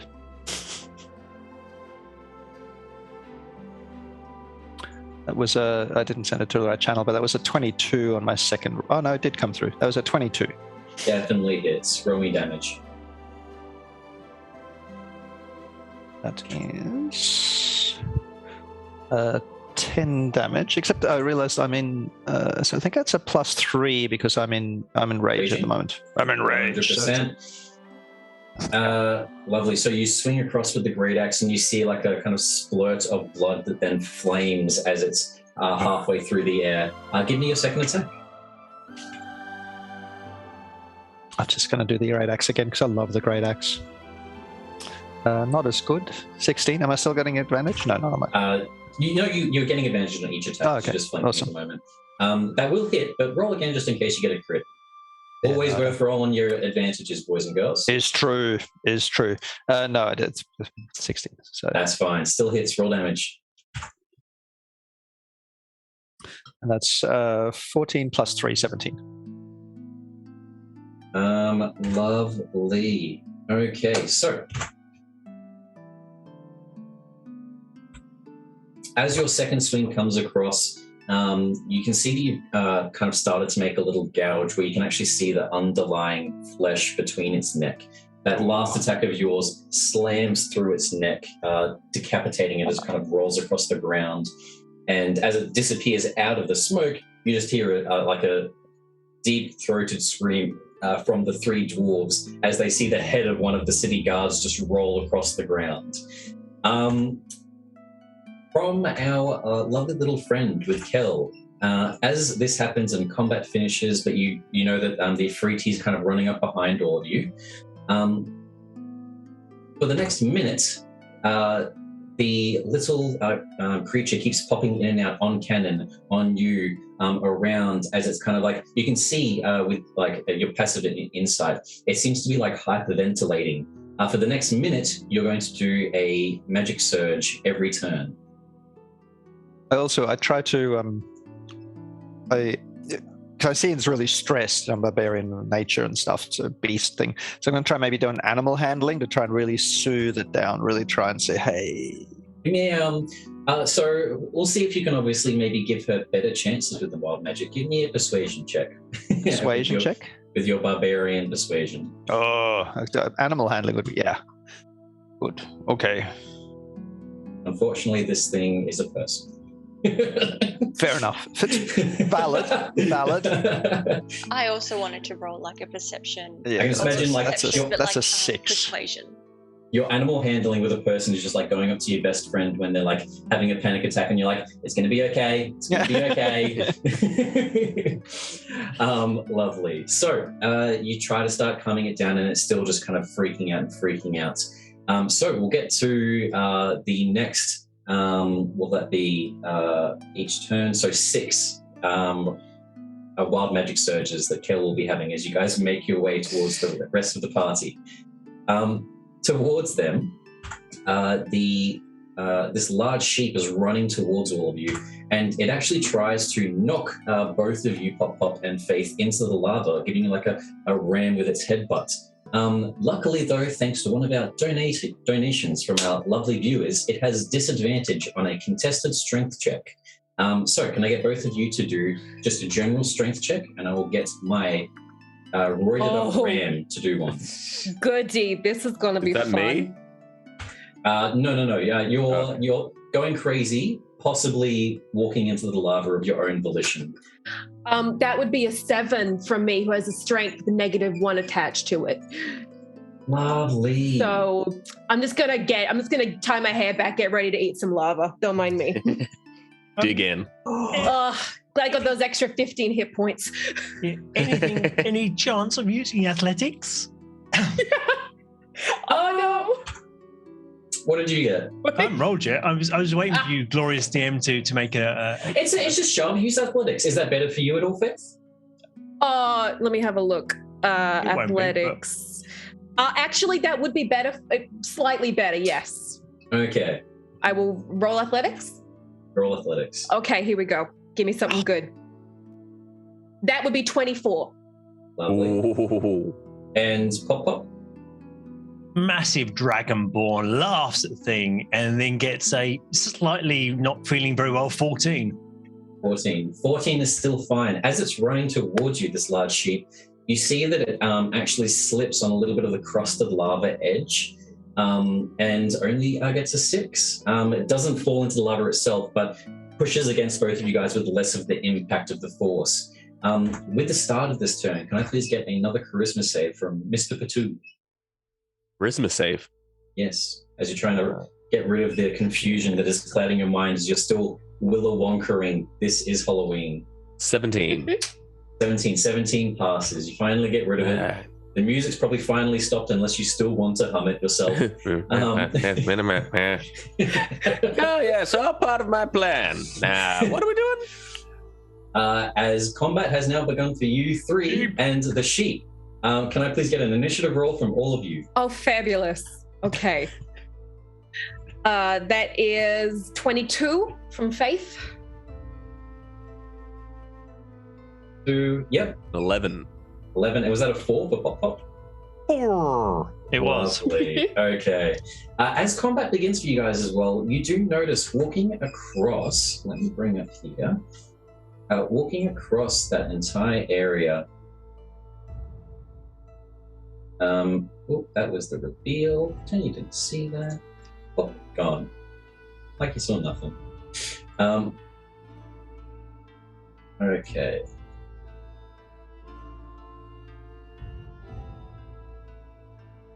You see this kind of figure wearing long black robes and these like big goggles that kind of walks past the entrance. It sees the 3 of you and like raises its eyebrow and then kind of speeds its walk up past to the left, to that left entrance that you can't quite see in.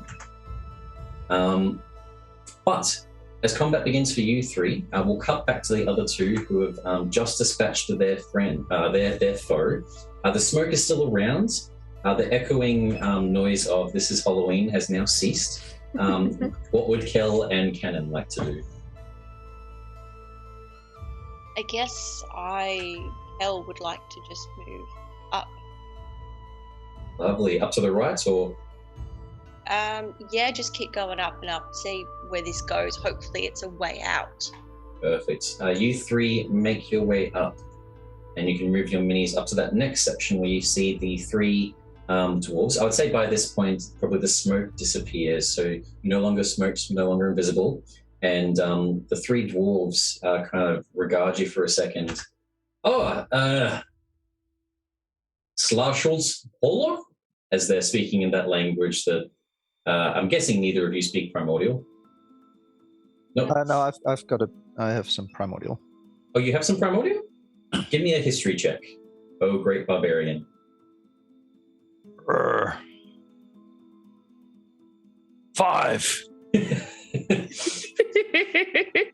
I think he just said something about your mum. Oh, probably likes my mum. I like my mum. She's a wonderful lady. I miss my mum. What did they say? I wish she was here. She's a better fighter than me. This is Red Rage as a saint. When you start speaking in common, talking about it, what is he talking about? What? Your mother's here? Is that why you're? What are you two doing?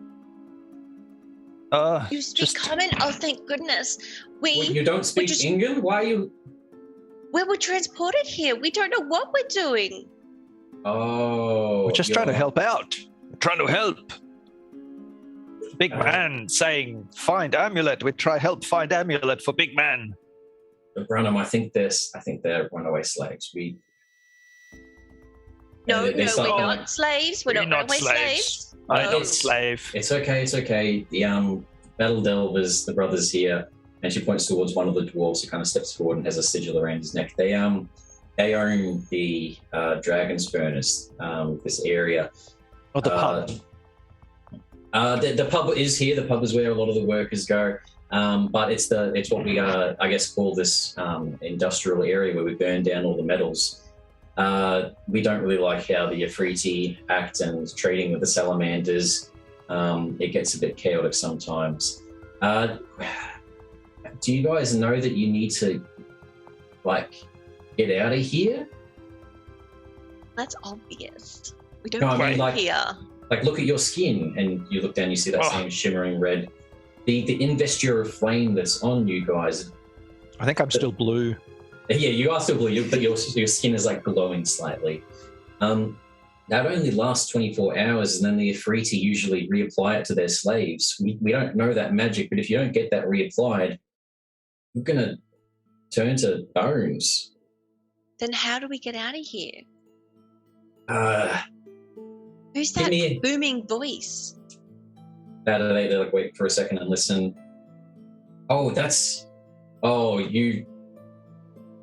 You were captured by Imnis?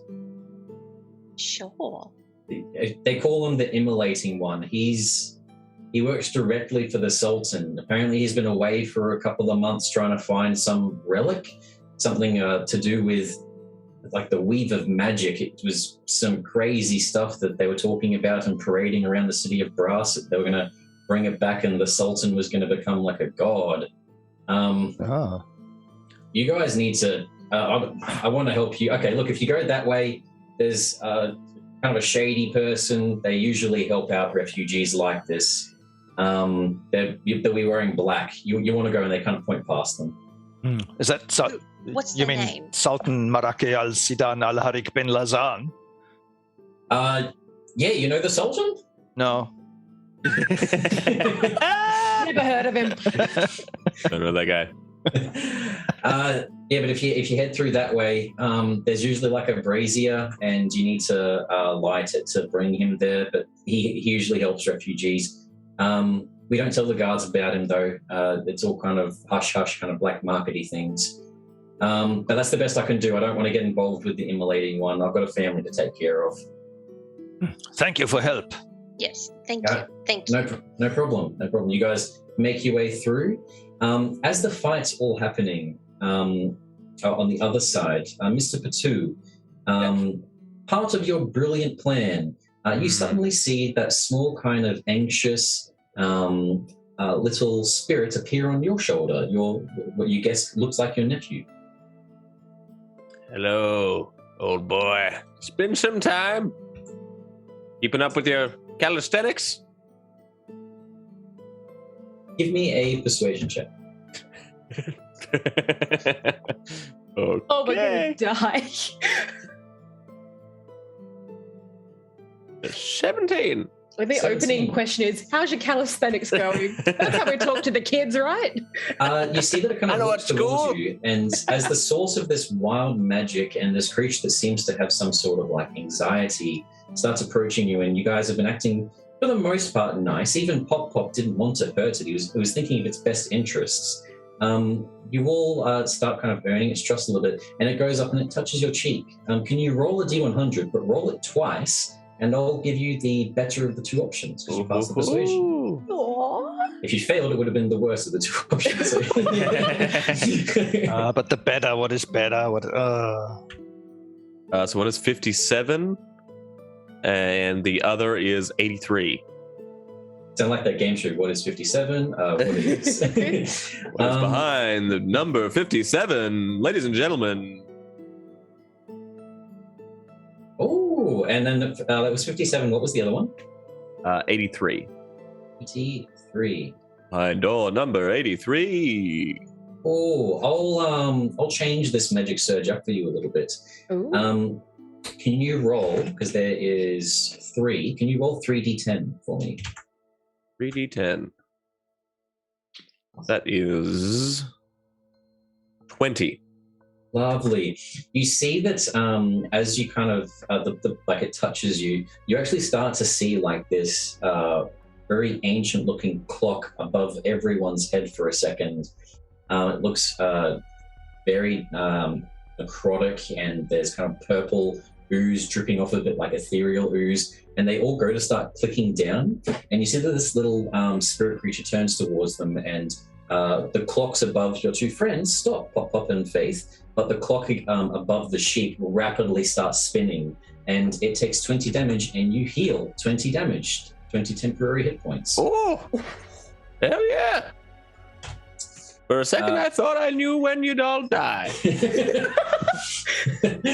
I was okay with it. give me just for fun, as you mentioned, like, give me a quick perception check, and we'll say with above like an 18, you saw the dates that was on the clocks. Oh my god. Oh, no, 6. 6. No, you're not quite sure. Only. I'm pretty sure you're all gonna die tomorrow, but it was a good run. We had a good run, pals. Oh Lovely. my god, is he losing it? Oh So- god. One more roll and it's for the players. Oh no, my dear. I already lost it. Combat begins, however, for you three, and the I would say like the Vin Diesel version of this purple sheep. Who is the 22? Who was That the first? Is Lovely. me? Faith, you were up first. Okay, let's do it. So do we still have that extra action that we were given from the wild magic? I'll still give you that 100%. Yeah. Okay, cool. Then I'm going to use my first action. I'm going to break out that Ring of the Ram that I got earlier. You read what her item does. I do, because it's on D&D Beyond. I am going to. You hit a ram with the Ring of the Ram? Like, what happened? I know. Like, do I get to summon my own ram? That would be so cool. Where are you standing when you hit it? Because it's also along the edge of the lava as well. Sorry, can I? Where about? Like. Let me find I a have quick room? ram icon to put in. Oh no! Don't worry. Like, if I were to attack outwards, would I be able to like knock it into the lava? I would 100% give you that. Yeah. Okay, cool. I'm gonna try that then. When I launch this, it sends out a ranged spell that can attack any creature within 60 feet of me. It produces a spectral ram head that makes its attack. On hit, for each charge you spend, the target takes 2d10 force damage. Okay. How many charges are you using? I'm gonna use just the one for now. Okay. So what save does it need to make? That one. Is it a strength or a dex? It needs to. I think it's strength. Looking at this. A shame goats have terrible decks, don't they? Historically known for their lack of dexterous abilities. Oh, look, no matter what it is, that was a natural 3 plus with either 3 or 0. So Perfect. roll. Actually, rather than rolling damage, because it's falling into lava, you see that it falls into there and kind of starts sinking a little bit. And you're like, yes, I've done it. I'm amazing. You saw that? and I'm amazing. Terminator style, it starts stepping forward, stepping out, and its snout pushes forward through the flames, and it's immune to fire, as far as you can tell.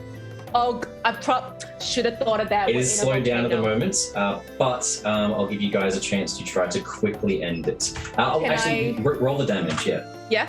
Can I still make my second action? 100%, second action as well. Okay, rolling damage now. That is 10 damage.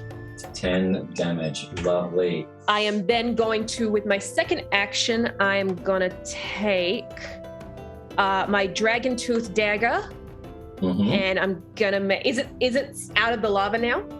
It's like still within 5 feet of you, so you can attack it, but it is still kind of like submerged, trying to pull itself out. Okay, I'm gonna make a really quick stab at it, just like under. Lovely, give me a attack roll. Just coming out saying, "I'll be back." I wanted so badly permission to have the ram talk. Okay, that's 29 to hit.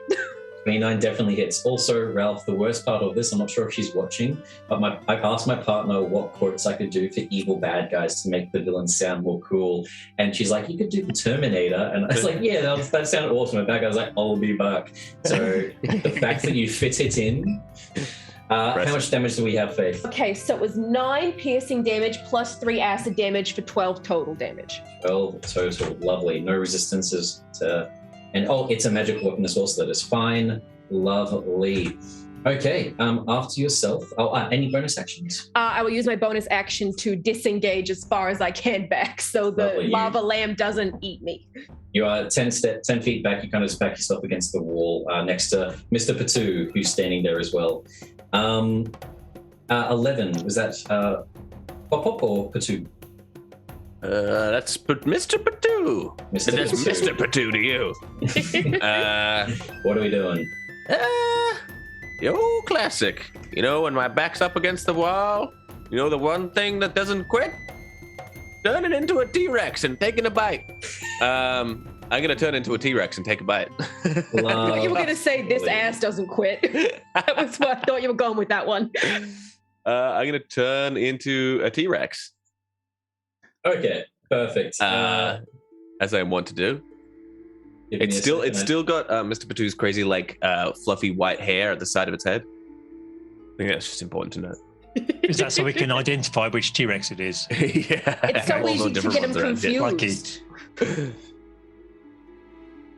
Okay, perfect. I think... Seconds, yeah.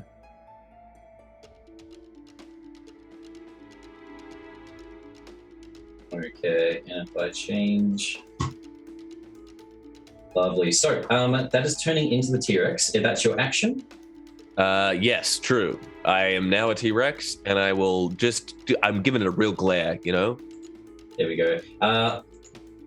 Let me give this to you.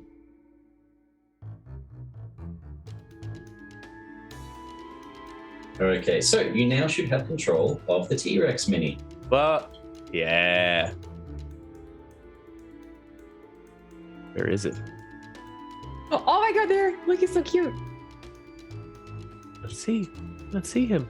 He's above where my character is standing. Oh, there he is. Look at him go.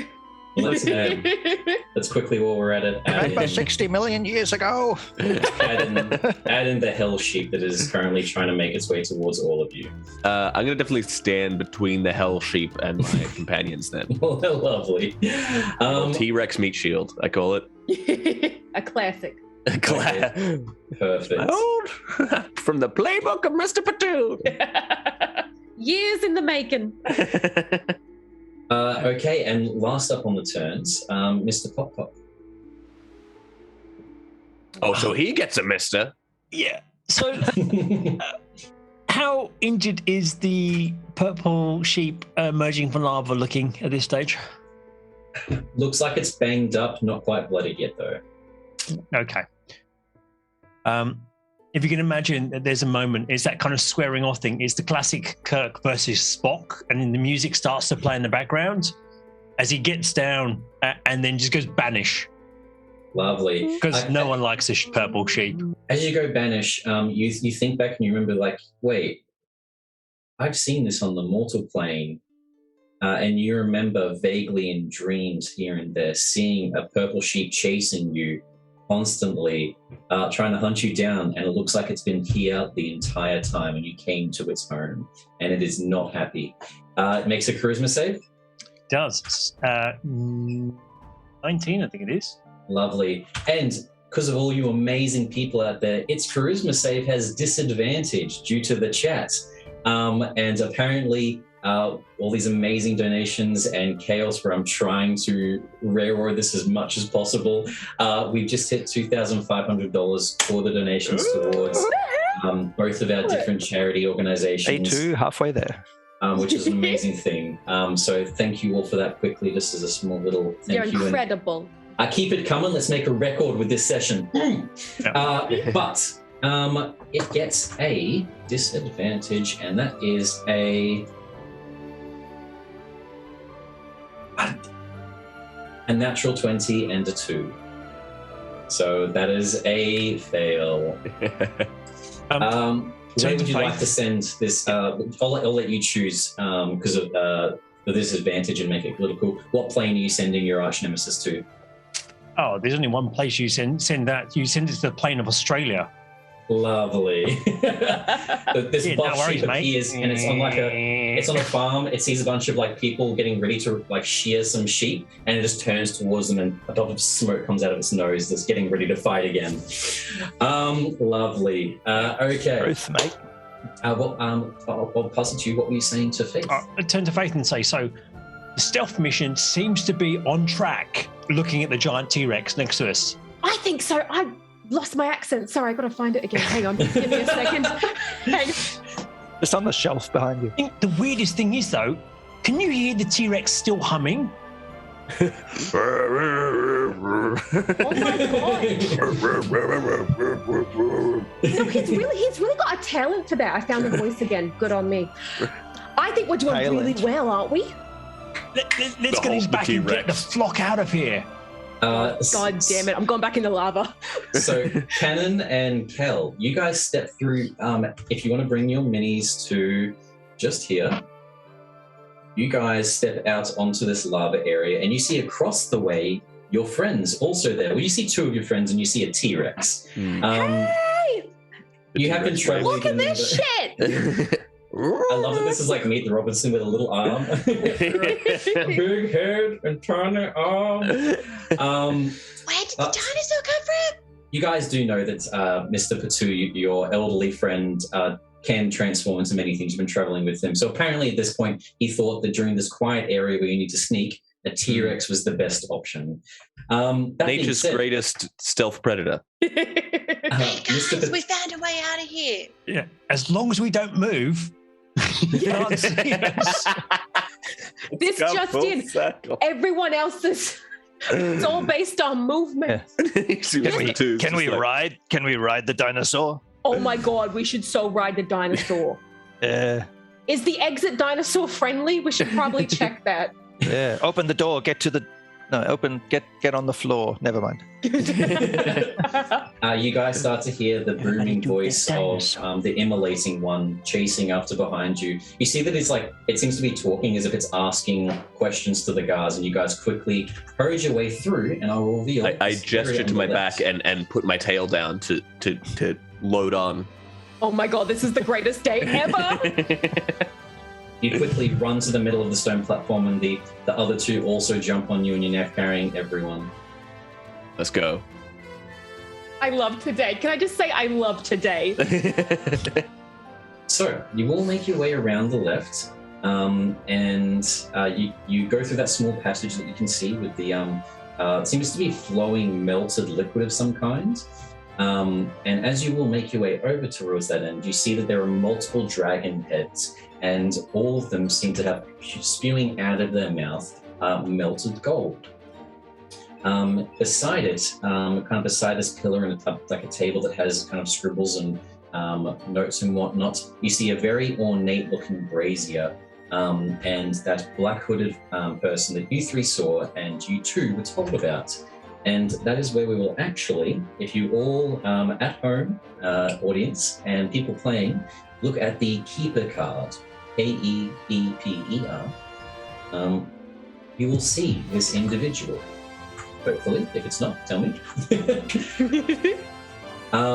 But the Keeper standing there as 4 of you come riding on a T-Rex. Also, while this is happening, can I please get, for how many we've missed, Kel, can you please do 3 wild magic surges?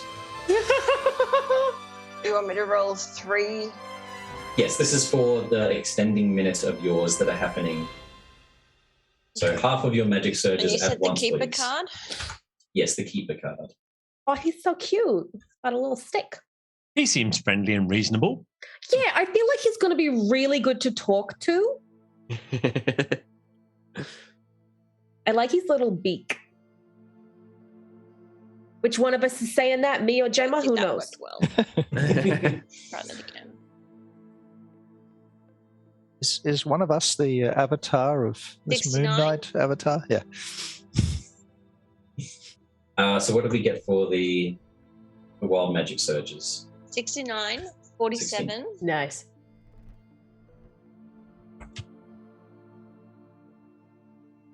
And Okay. 95. Lovely. Okay, so as you all approach, you see this kind of creature. You're not really sure what it is because it's got the mask and everything on, but regards all 3 of you. Still nervous after it noticed you, but you've all come and found it there and standing beside the brazier. Doesn't seem to say anything when suddenly all 3 of you and the T-Rex go invisible. Oh my god, we've got an invisible... oh my god, this is so good. You just hear in common this time, for the first time, not speaking Ingan, you hear in kind of like an oriental voice, what? Hello?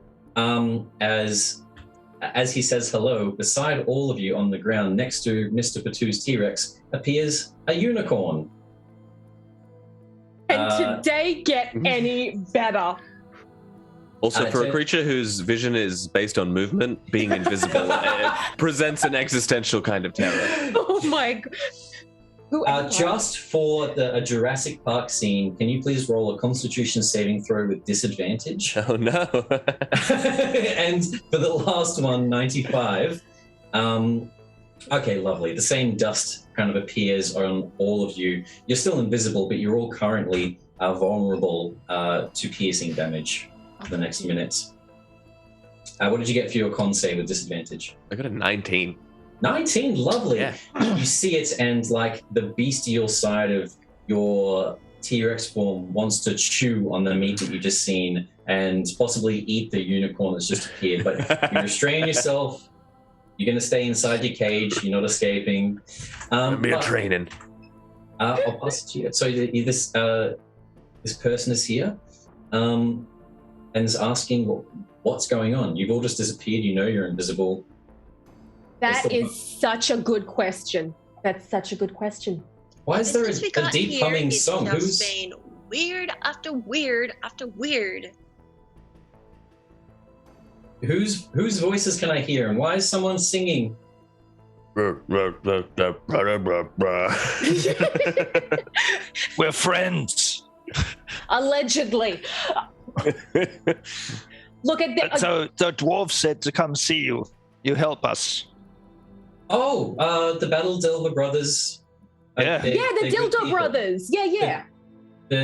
They maybe on the weekends. I'm not sure. Okay. In that case, they make whatever you need. I'm not sure. Okay. I will help all of you. You were brought here by one of the ships, I'm guessing?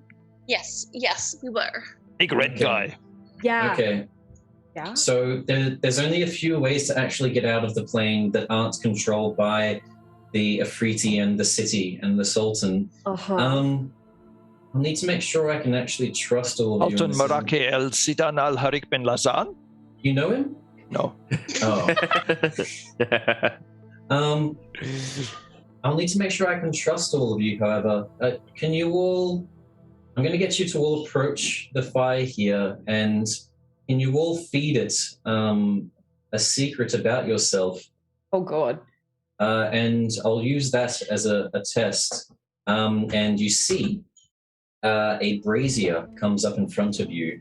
And if we also now on the lovely Ardent Roleplay sponsored, is it here?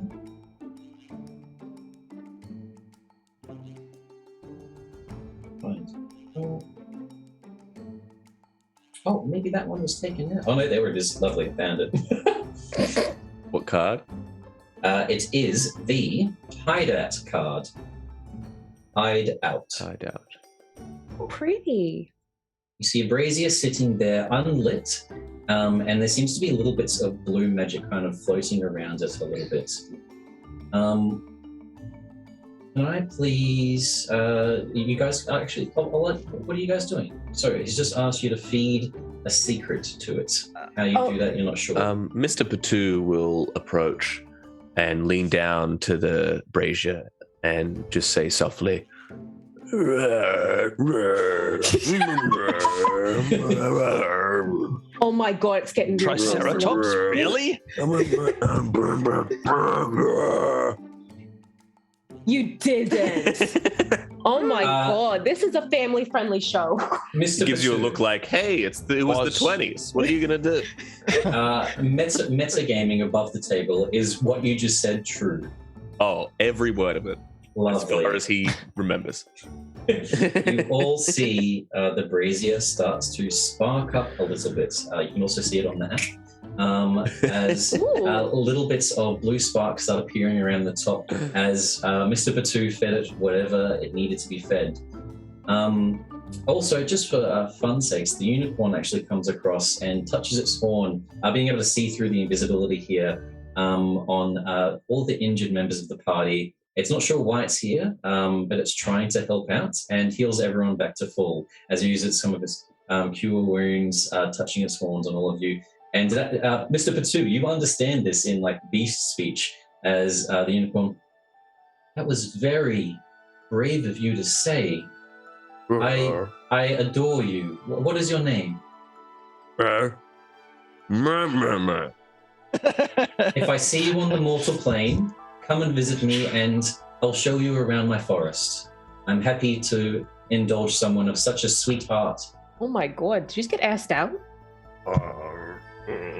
And the unicorn disappears, the invisibility goes away, and Mr. Patu in the T-Rex form is blushing.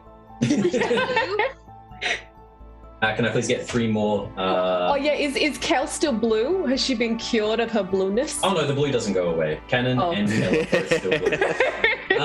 Can I please get 3 more rolls from Kel, please? Your last 3.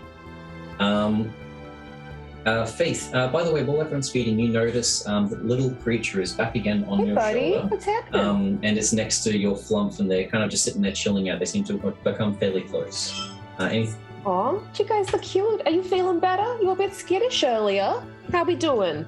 Give me a persuasion check with advantage this time. Oh, sweetie, I'm going to need you to talk in a slightly lower register. Give me a persuasion check with advantage this time. Okie dokie. Persuasion. Oh, fabulous.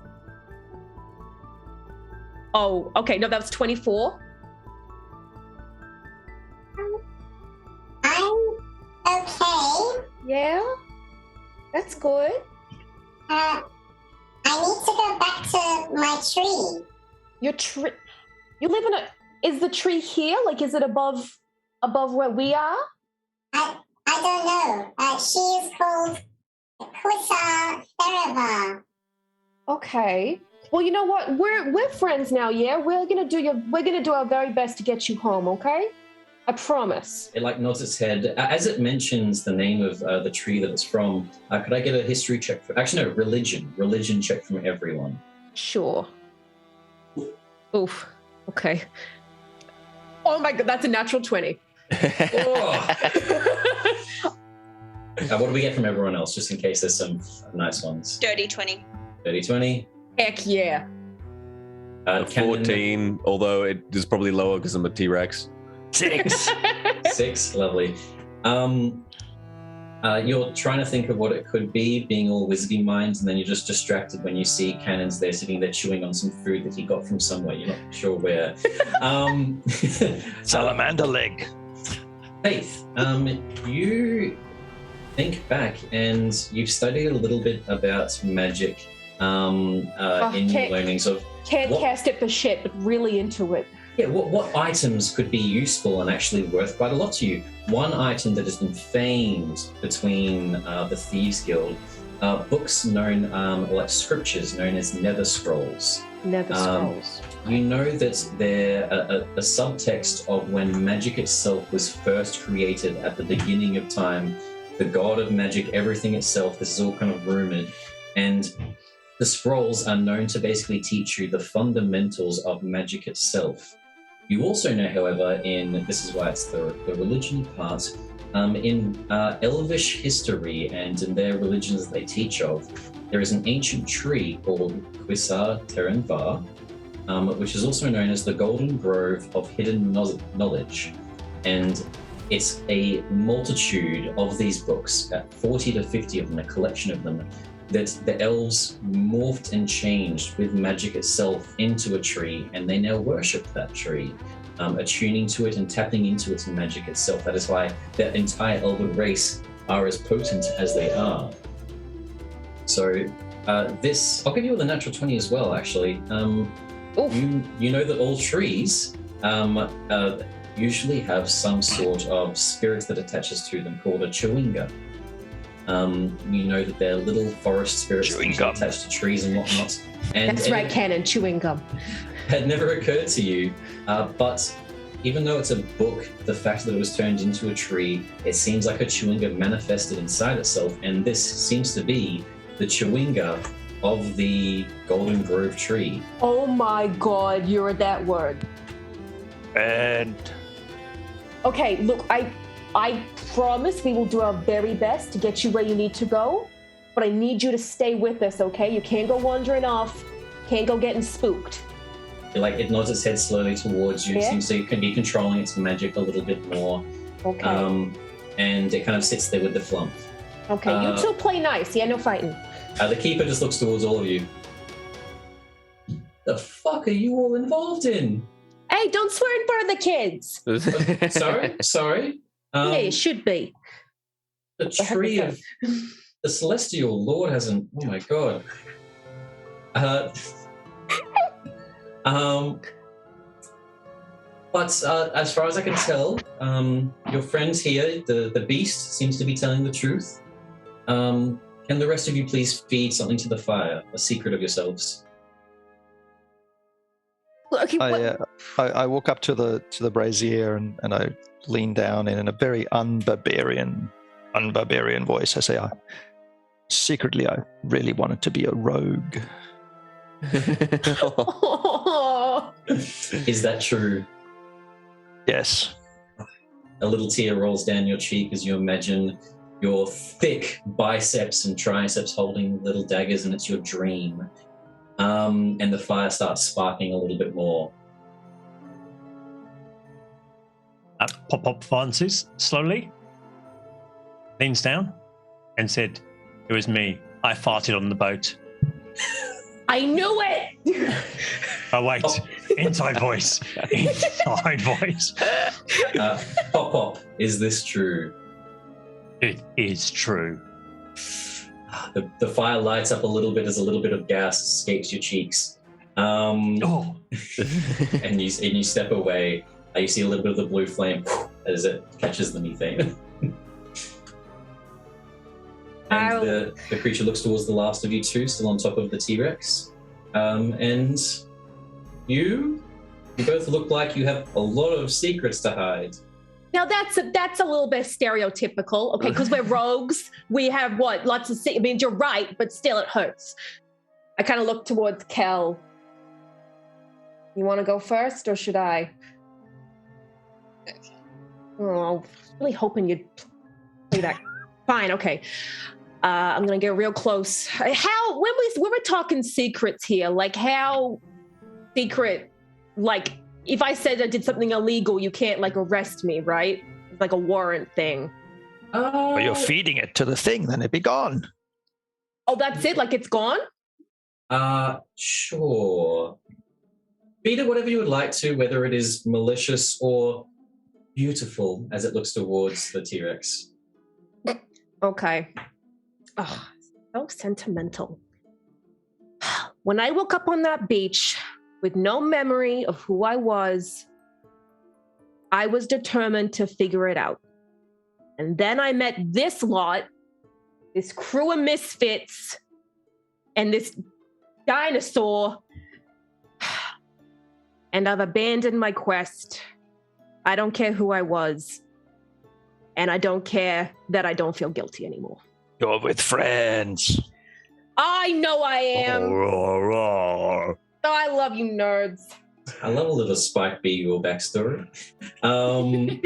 Awesome. The fire lights up a little bit, and you step away, and the keeper turns towards our last Smurf Blue Dragonborn. Okay, I said some. You say some things now. This is up to you, sister. And I hand that bit of salamander leg over to Faith if she wants to have a nibble. Oh, thanks, buddy. Knowing this will probably bite me in the ass later, I'm going to give him that chili that I saved. But you got to use it responsibly, okay? Responsibly. I rub it all on the salamander leg. Good man. Thanks, buddy.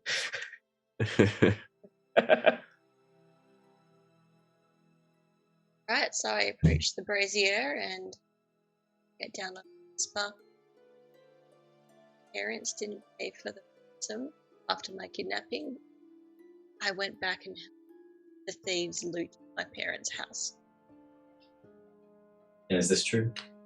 It's very true. Lovely. And then I kind of high five each other. The dinosaur leans down for a high five with the tiny hand. Good job.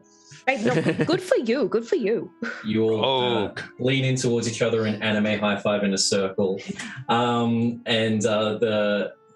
This kind of creature thanks all of you. And as you can all see, the fire lights up on your apps or IRL. But the fire lights up in this blue flame.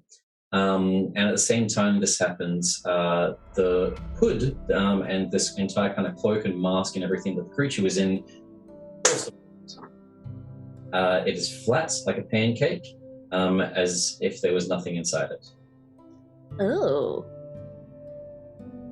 Miss Batu is going to shake off the dinosaur form at this point. Potentially leaving whoever was riding on him to tumble to the ground.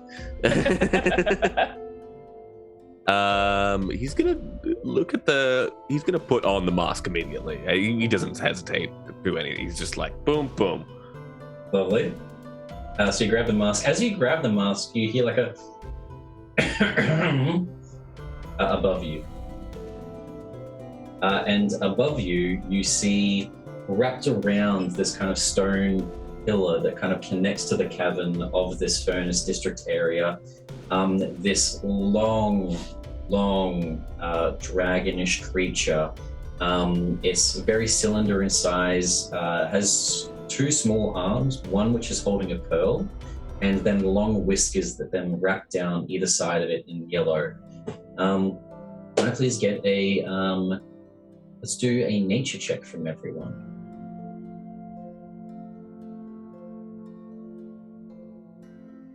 Nature, okay. 7. Ooh. The natural one. I'm That's so bad at chess. that's 16. 16 twins. 19. I got a natural one, so I think this is Shenron from Dragon Ball Z. You're holding back the temptation to ask for Bulma's panties as everyone else, the 19, you notice that you think you've seen this before. There's a place studied about in kind of the celestial planes, but it's segregated, a god called the Celestial Emperor. And beneath him, he usually has several dragons of a different family away from the usual chromatic dragons that you know that are usually peaceful and magical in nature. And you know this as a ancestral vermilion long is its name. It is a more oriental creature in D&D. That doesn't actually exist. It's something that I've made myself, released in our source book, but it's a combination of the vermilion bird and the Chinese red dragon. You know that from your knowledge in D&D, there's the world that you live in. These creatures are usually very peaceful, and we usually try to guide courageous souls. I mean, I think we're pretty courageous, so this could go well for us. Looks down towards you as you're attempting to put on its mask. Oh, it hurt us. Okay. Finders keepers, right? Give me a persuasion check. He's a master convincer. Cannon kind of looks over at Mr. Batu and just was like goes to just slap the mask out of his hand. Bad time. For Finders keepers not work, I would assume. For the audience as well, if you would like to see this creature, it is now visible on the Queen card. Ooh. It is just a red dragon. Unfortunately, we didn't have a Asian dragon added into the databanks yet, but with enough support, Ardent Roleplay will get there. He's so cute. But you can see it itself, as at the moment it is currently peaceful. Haven't given any qualms or reasons for it to be otherwise. But what was your persuasion check? A strong natural one. Strong natural one? Lovely. You're going to put the mask on, and it like wraps down towards you, and one of its hands like grabs the clothes up. I will let you off this once because of how openly you put your soul towards the fire, but do not steal someone else's things. Her eyes also dart towards the two sisters. I mean, also, wow, stereotyping much? Okay. Whose ring is that? Just because she's from Brooklyn doesn't mean she's going to steal nothing. Just because I'm from D&D Brooklyn, like, come on. Also, I don't know what you're talking about. I found this ring on the ground, fair and square, abandoned. So I don't know what you're talking about. Can I make a persuasion check on that one? Give me a persuasion check, and at the same time, the little chewinga appears on your shoulder, Kel, this time. You see that it's kind of regarding you, and it sees the huge dragon, but isn't too intimidated. It seems to be able to tell the creature is kind. You're not sure how. But it regards you for a second, and as it kind of touches your skin, can you roll a D100? I was 25, by the way. I didn't 25. tell you the rolls from the last three, Christian. For the last three? Yep. Okay, what did we get in total for all four then? All right, let me roll one more. Oh no, she's going to go through some things. The vermilion long looks towards you. Okay, I'm sorry. I didn't know that it was. Thank you. Thank you. I'm just some of your compatriots here. No, I understand you got a job to do, but words hurt, you know? So it's fine. Bygones be bygones. You tell him, Faith. You tell him. Thank you, babe. What's going on with you right now? I feel like you got some energy coming off you. I do. It's just like this place just... I'm allergic to this place. And then as everyone's kind of getting bubbly and happy, the chewinga kind of like starts shaking. Too hot. In almost like a little like it's excited for once, and it starts bouncing across her shoulders, setting off all of these magical effects. So 88. 88. 16. 16. 25. 25. Okay. With the 49, as you are Faith goes over towards you, sister, you go, girl. You go to reply back, and instead, Faith, you just see. Oh God. And a pink bubble comes out of her blue mouth, and then more pink bubbles start appearing out of her mouth. Are you okay? At the same time, Mr. Patu, are you still in your T-Rex form? No, now in Patu form. Okay, either way, it's probably going to be bad for you. You randomly start flying up in your old man form. You're like 45 degrees, kind of just hovering. And at first, you're kind of not sure what's going on. Worry not. I'm a master of the arcane forces. And as you say that, you take a couple of seconds and quickly find your way up, floating in the air. and you have the fly. You cast fly on the random creature. So let me see the duration of that. But you now have a fly speed of 60 feet per turn. Someone get a top when it comes down. Someone get a top. And that lasts for 10 minutes. As the magic kind of starts bounding out across the room from the Chewinga. Up next... you don't have any missing hit points, but you feel like little bits of radiance start kind of blowing across your skin as the Chewinga is so happy that it's like revitalizing you. And then finally, as the bubbles are coming out, Faith, you get a little bit closer to Kel to see, like, are you okay? What's going on? Her skin's blue. There's bubbles coming out of her mouth. She closes her eyes, trying to like close her mouth, and you see bubbles slowly start coming out of her nose instead. And a third eye opens in front of you. Oh my god! Turning to Cannon, I mean, this could have been stupid if it had a flying T-Rex, but fortunately, a mage kite is brilliant. Look at the dragon, blue dragon, spouting pink bubbles with a third eye. Fantastic. For the next minute, you have advantage on perception checks that rely on sight.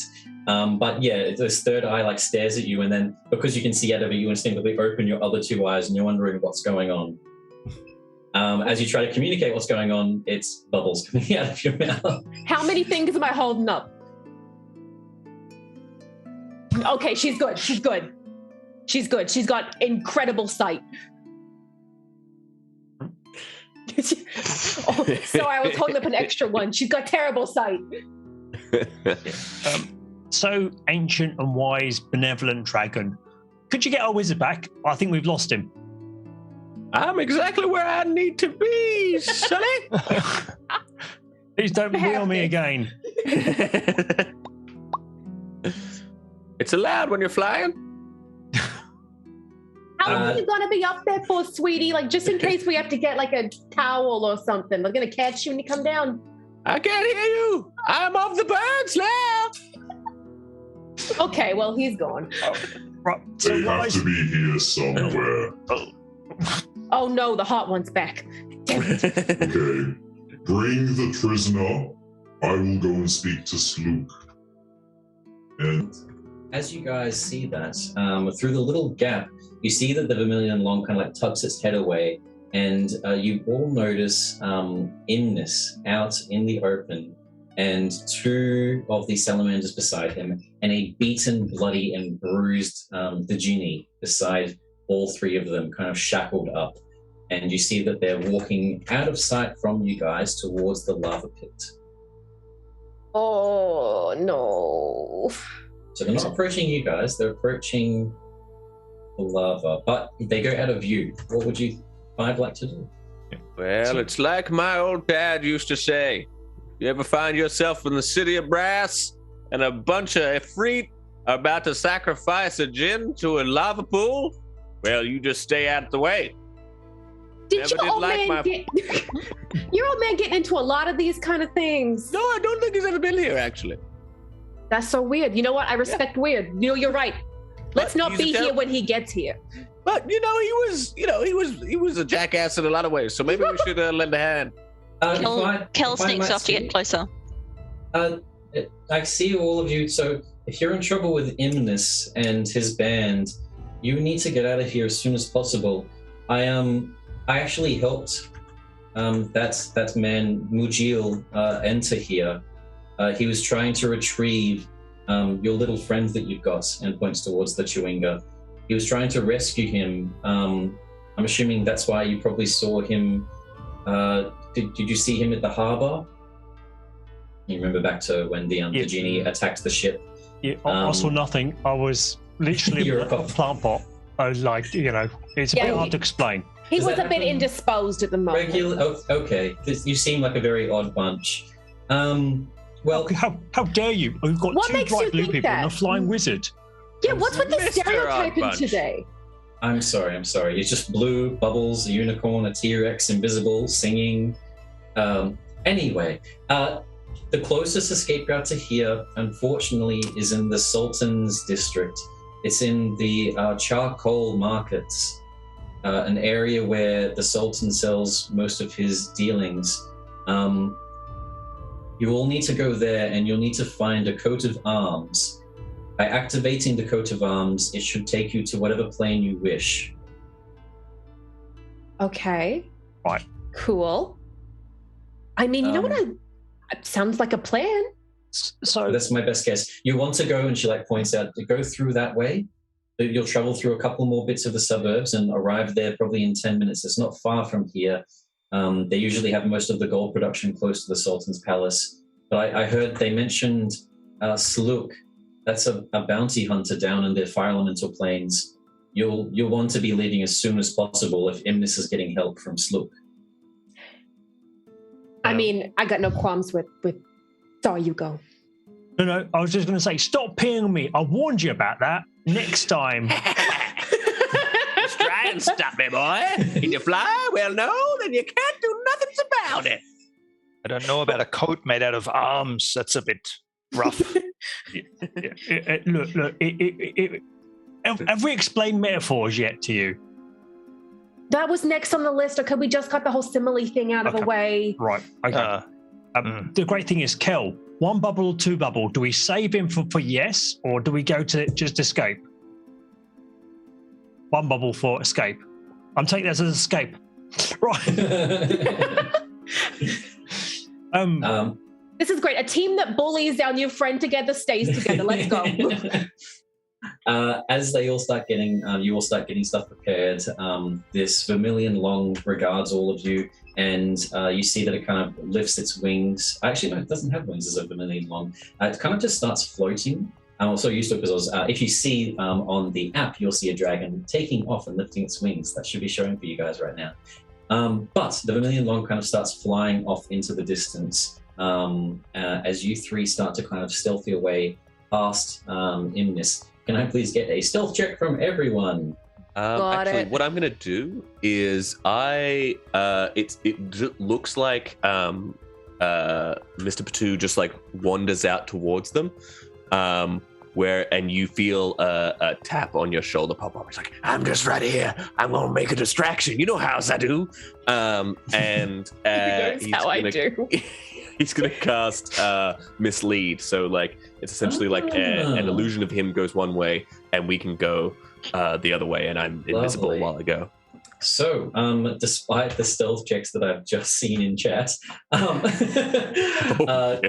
you all, as you're all walking out, Cannon and Pop, both of you start stepping and fall over a bunch of scrolls because you're looking at Imnis, not looking at where you're going, and Imnis turns his head towards all of you. As this happens, at the exact same time, Mr. Patu quickly casts his magic, a little version of him, and you see Imnis points and shouts in the deep voices. The 2 salamanders start slithering over, and as we go into slow motion, as you guys duck around the corner, Kel, you see your little friend appears. Can I please get a... we'll do from the party now, as it's starting to become friendly with all of you. It looks across all of you as time's slowing down. Can everyone give me a persuasion check as you're convincing your little friend to help you? Okay. That's 25 from me.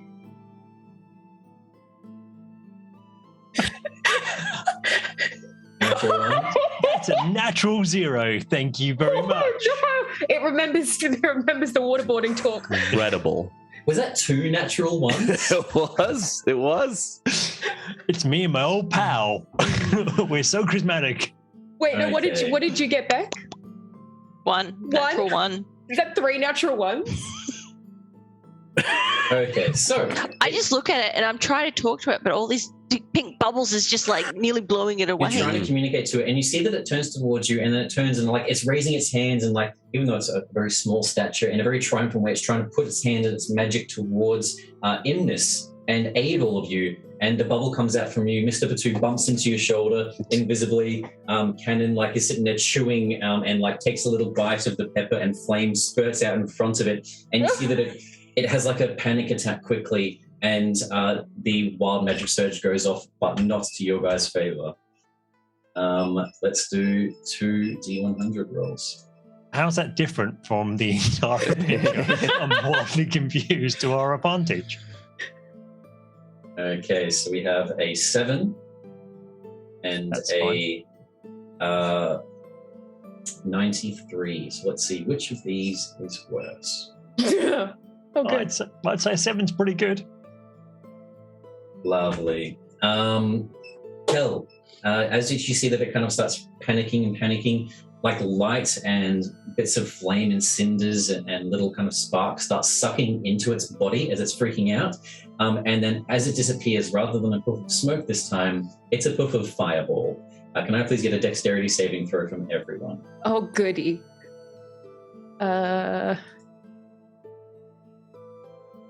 16 from Faith. Was a what check, sorry? Dexterity. 15 for Kel. Straight dexterity or like a saving throw? Dexterity saving throw. Oh, hang on. Oh, sorry. Saving throw. Jesus Christ. 25. 16. Oh, no, 14. Okay, 14. 17. Mr. Patu? That is a 10. 10. That's a quite meaty 10. Just this one. A 10 you could be proud of. 10, yeah. Kelly, you quickly raise one of your hands up in front of you as you block the flames, and it like bursts out to the side, hitting both Mr. Patu and Faith as you two fail. The other 3 pass for 31 total fire damage, halved for the other 3. I'm going to use a reaction to cast Absorb Elements and take a little bit of that.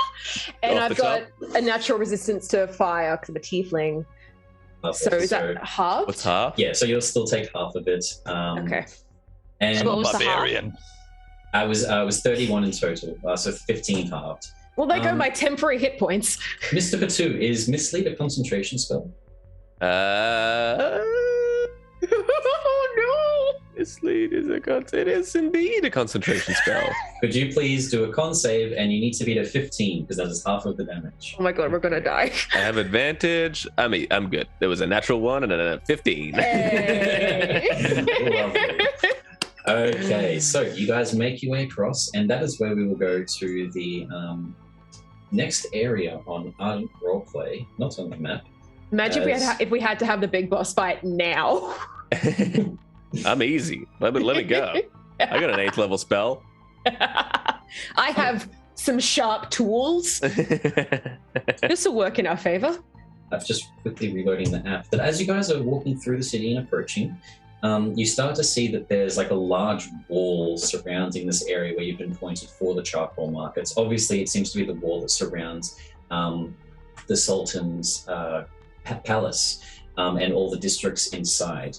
As you approach, there's a large front gate, a couple of guards, but a lot of the guards seem to be being pulled away towards the furnace district as there's like bells being rung to the fighting and whatnot as they're all going towards where they think the escapees are due to Mr. Patu's illusion and the quick second. You guys duck inside and you see an entranceway with 2 large statues all kind of glowing in red and a small Azir standing there. Same race as the Battle Delver brothers that you spoke to, or the Dildo brothers, as Faith knows yes, them. the Dildo brothers. I know them well. Yes. The canonical name. Yeah. Yeah, canonical name. I heard it from the mouth of those guys I was talking before. How well do you know them? It depends. Depends how the month is going. Okay, so with all of that off, you should be able to see it. If you take a look at... There we go. It is on the laneway card. Ooh. So, you enter this room, and you see the dwarf standing there in kind of like very fancy robes, rich robes of different silks and linens, and he's wearing clothes that you would expect someone in the Sultan's like entourage to wear. And he's standing beside the door, which is closed and kind of magically glowing. What would everyone like to do? I guess we go approach the dwarf. We say hey. Hey, What do you know Sultan Maraki al-Sidan al-Harik bin Lazan? Oh, why, yes, I do. I'm one of the receptionists here for the palace. Do you know him? No. Then Now would have been the time to say yes, honey. Oh, but we have an appointment. A friend of his say we should come say hello at introduction. The big red guy, the impotent one. The impotent. I don't know who the impotent one is. Something. Oh, Imnis. I don't know why Imnis. No, we got it right the first time. That was fine.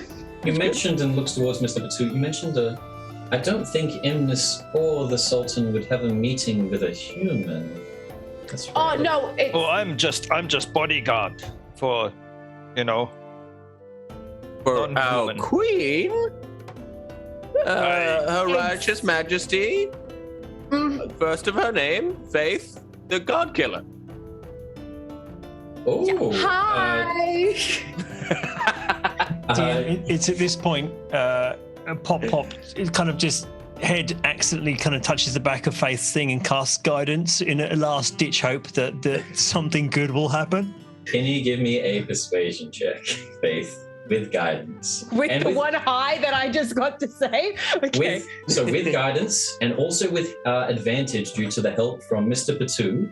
The DC is very high. Is that what we call that? Help? Great setup that we gave you. They're right. That's me. I am. Yeah. Okay. Let me roll. Hang on. No more talking. Just rolling. You'll need to beat a 25. Okay. So what about? I'm rolling persuasion. Persuasion, guidance, but the persuasion's with advantage. Okay. Cool. Okay. You see, these like studying you all, and is holding like a clipboard. Oh please. 29. Oh my 29. That's with advantage. So 29. Lovely. Yes. He's looking down. That's me. I don't have it. I'm sorry, Majesty. I'm sorry. No. Before you finish there, if you're gonna say I'm not on the list, we're gonna have a problem. And I guarantee you, your boss is not gonna be a fan of that. You're right here. Who would have? Funny that. Oh, good on you, love. Good on you. So glad you made that choice.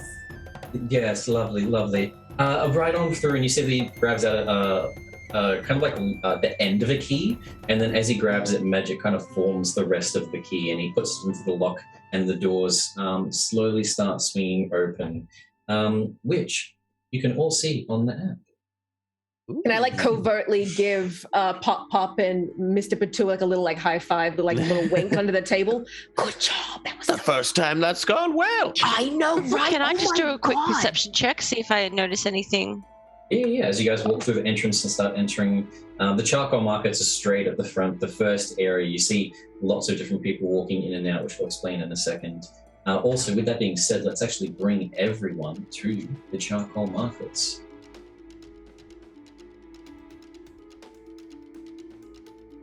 Okay. Important piece. We have to remember to find the coat of arms to get home.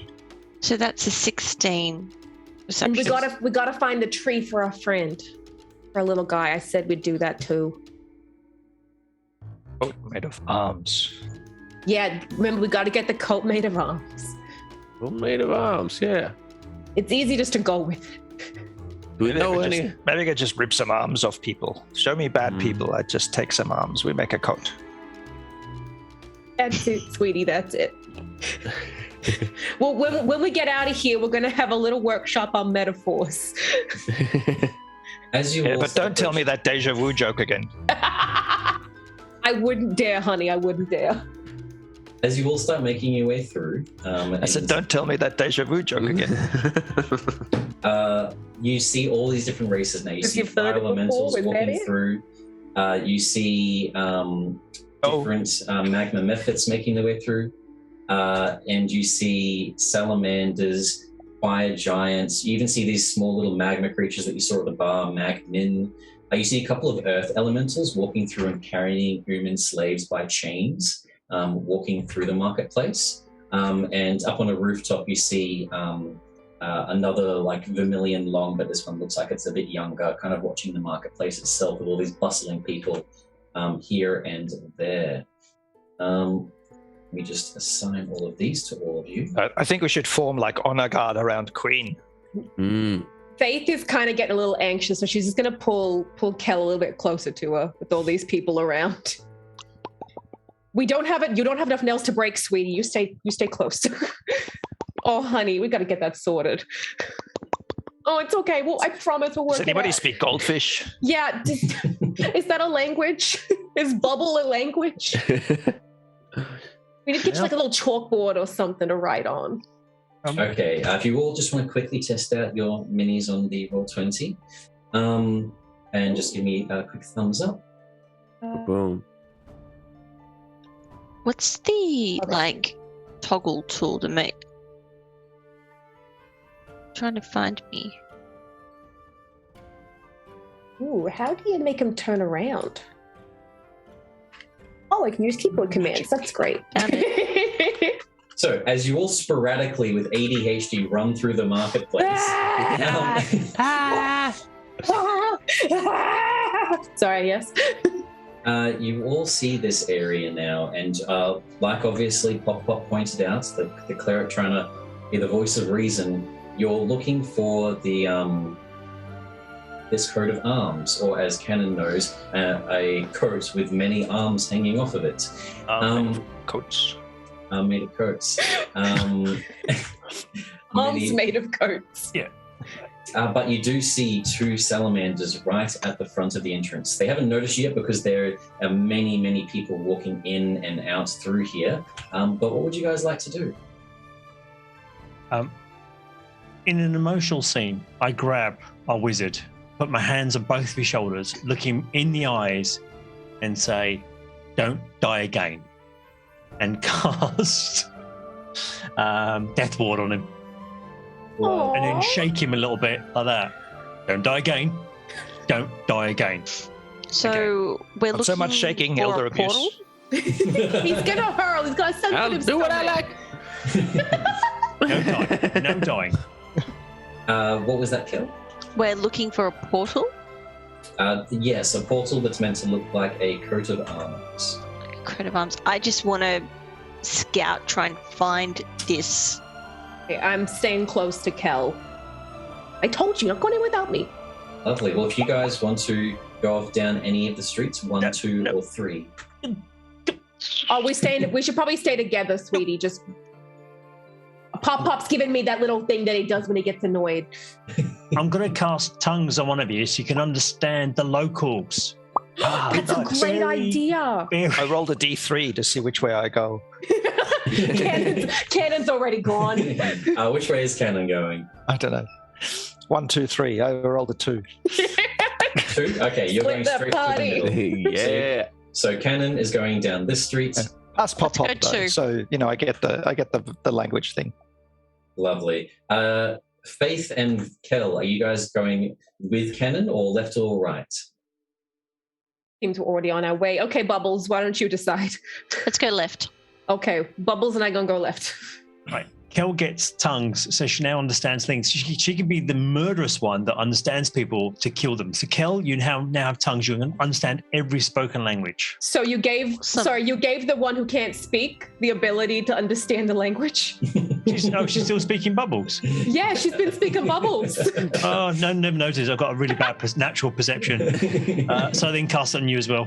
So Faith is like, and then cast it on Faith too. There we go. Okay, thank you, buddy. Thank you. I value you. I treasure our friendship. So you guys start Off we making your way go. through. Which way is Pop and Patu going? Right? Sure. I mean, you're the brains of the organisation. Hey, look, I think that's a shawarma place. I've been having a hankering, I tell you what. So you guys are heading off to the right. We'll go to the right first. So you actually see a lot of those magamen, these 4-foot tall little creatures that were at the bar. You see these ones here have a bunch of smokes and kind of mugs in their hands, even though they're in a marketplace. And they all kind of start sizing you guys up, you two. Give him the old crazy eyebrow, Really make him dance. In Ignan,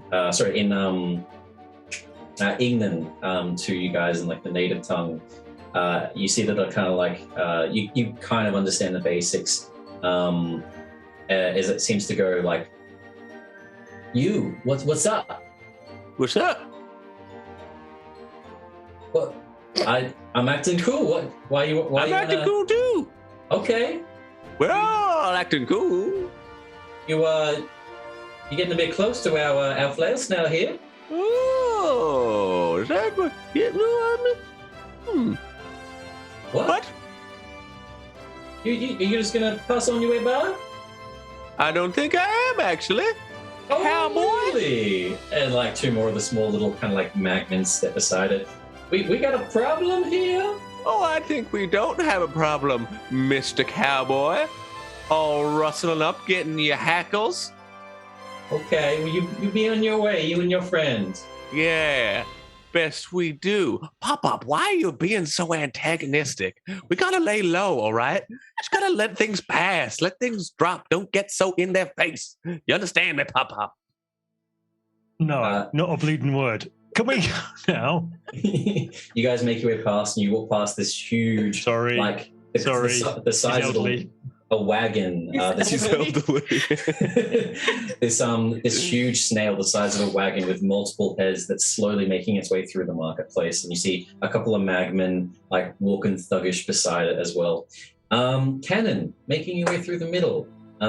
You see all these different stalls with these fabulous foods, different animals roasted up that you've never seen before. And the one that catches your eye seems to be this like six-handed humanoid creature with a couple of devil horns, and all of its hands are like chopping up into sushi, this like almost like a dog-sized slug. It's chopping it up into little pieces. And just the fact that it's in the fire elemental plane, as it's like chopping it up, you see it cooking mid-air, like it's sizzling and cooking and then landing back on the plate. And as you approach, can you understand primordial, correct? Yes. Hello, would you want some? Yes. Yes. Okay. Do you have those little sparkling chilies? Chilies? Chili, hot plant. You're spicing. Oh, no, we don't have any. Everything's hot here. Okay. And he reaches out his hand towards you. Why are you? No! Don't cut off my fingers. What are you doing? Payment, food. You give me money. How much money? 6 rubies. Oh, okay. Oh God. Wallet with Queen. I go ask Queen for some money. 2 rubies? I'll do it for 2 rubies. I having whispered my secret about secretly wanting to be a rogue into the brazier before, I kind of have a little idea where I go, oh yeah, just there. I point that way, and with the other hand, I try. Yes. I try and secretly see if I can nab a little bit of food off the table. Give me a sleight of hand check. 16. Oh! I'll give it to you. He could be a rogue. You quickly grab 3 of these they're like fist-sized chunks of meat, and you quickly grab 3 of them and start making your way across. As you eat one down, you can tell that everything here seems to be magical, this entire area in the palace itself. As you eat one, you actually gain, for the next minute, resistant to fire damage. He can have all the chilies he wants now. And you keep making your way down the path as you hear from behind, "Where's that thief? Thief!" And a couple of the guards come towards his stall. Faith and Kel, what are you two doing? Are you going down the left path, or were you following behind Cannon? I think we'd gone down the left, didn't we? Yeah. Yeah, we're headed towards the left, and I'm keeping a close eye on Bubbles over here. Both of you are walking past, and you both notice the 2 Dao, which have a chain wrapped around a mother, and then the other one's holding 2 children. With collars around their necks, pulling them down the street. You see that they're speaking in their language, Terran, which you don't... actually, you understand Primordial now. Can both of you, because it's the first time you're hearing it, can both of you give me a history check? Sure. As you're trying to pick up on languages from this cousin language. That is straight 14. 16. Lovely. Sorry, 6. 6. 6. Oh, okay. Less lovely. You try to pick up bits and pieces, but it's like someone speaking in a very thick accent. You just can't quite kind of grasp it. The couple of words that you, however, Faith, managed to pick up in Terran, they're speaking back and forth, still derived from Primordial, are kind of just sulfur mines. Yes, we'll take them there. And they seem to be discussing taking them. How many guards are there versus how many prisoners? It's 2 Dao. Yep. 2 Dao, and then 1 Dao is holding a chain that has the 2 kids, and 1 Dao is holding a chain that has the mother. Okay. I'm gonna whisper to my sister over here. I'm gonna be like, okay, this doesn't seem right? Like this feels gross. If we walk away from this, I'm gonna feel gross the rest of the day. Okay. Do you want to do the talking and impress him with your bubbles and distract him? You want to be Bubble? Okay, do you want to be Bubbler or do you want to be Lockpicker? One bubble for Talker, 2 bubbles for Lockpicker. Okay, go. I need you to distract him, impress him with your bubble-making skills. I'm going to get behind him and try and get those guys out of there. Things get messy, we got each other's backs. Lovely. Okay. As you guys split up, you see your amulet kind of starts shaking magically, but you're not sure. You can't see your little Chewinga friend. Cannon, as you're walking carrying your meat, you see the Chewinga pops on your shoulder. But we'll cut to our lovely other friends here, Pop Pop and Patu. As you make your way past the Flail Snail and the Magman gang, up past the street, you see the kind of juvenile long, like its head's like hanging over a ceiling above you guys, watches you walk past, and you start to kind of approach a Freetie. This one's a female that you can see is kind of buying some goods, has a scimitar down her side, and 4 kind of smaller studded horns. And then just past her, can both of you make a perception check?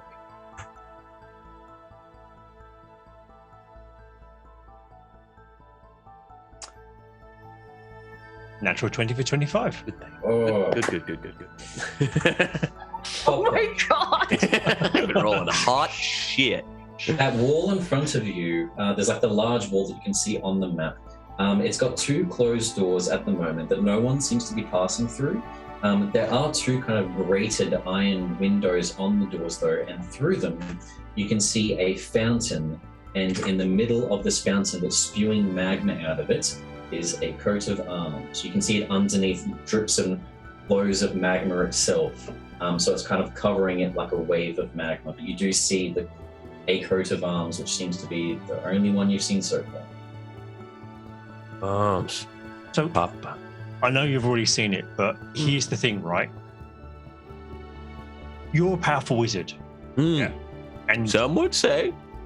And if you've not noticed, Kel's been speaking with Bubbles for the last, I don't know, hour. And do you not have that Dispel Magic spell? Because I can see it from here. No, can't be done. Okay, Dispel Magic on the Bubbles. Can't be. Stupid. So I grabbed my holy symbol and kind of like just accidentally just cast Dispel Magic, 4th level. Lovely. No, that's okay. When you do Dispel Magic, just quickly checking, is it everything in a radius or a particular... No, I'm picking a particular ability for everything, because that'd be much more fun.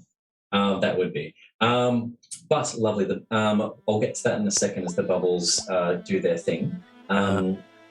Apparently we don't need spells. This is going to be a friendly encounter at the end, right? And we've got the coat of arms here, right? So straight through the door now. No more trouble. We just need a small distraction to let someone sneak up there and take the old coat of arms right from beneath their nose. Okay, you need to buy me 10 minutes, all right? I'll go into that alley and create a little homegrown Mr. Batu distraction. You hear me? Yeah. Do that, pop Kill pop. someone. Yeah. Look, okay. Oh, no, don't do that. Don't do the guns. Not the guns. Please, not the guns. Please. Please, no. As you guys start making your way forward, you hear actually coming from behind all of you from the entrance in that dwarf. What do you mean you let them through? There is no God-Slayer faith, you imbecile. And the doors slam open as all of you see Ignis behind you.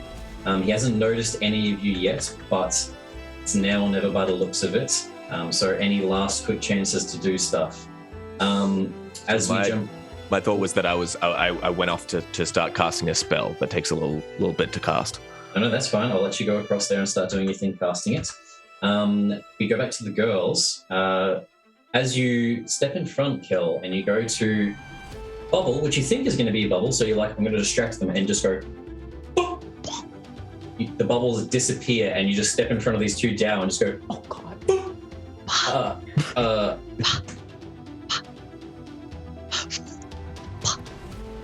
I just, is she okay? I'm already like trying to sneak up behind. I'm like, I see this and I'm going, oh my god. Okay. Give me a performance check, and Faith, can you give me a lockpicking? What does that fall under? Sorry. Dexterity plus your proficiency, if you are proficient in thieves' tools. 5. Fabulous. Okay. Oh god. Okay, do I have any old advantages lying around? No, I do not. Okay, hang on. Where's my Hang on. Re-roll. Oh, do you have advantage? Oh, everyone gets a re-roll. Okay, then I'm taking that. The audience. That's a bit better. A 12? Oh god, okay, that didn't improve by much. I don't seem to have a number for my thieves' tools. Oh no, it's just your dexterity plus your proficiency. Okay. I don't know what my proficiency is. Let me find that for you. It should be Sorry. plus 5. Okay, cool. Well, if it's that, oh yeah, no, it's literally right. Oh my god, it's right in front of me.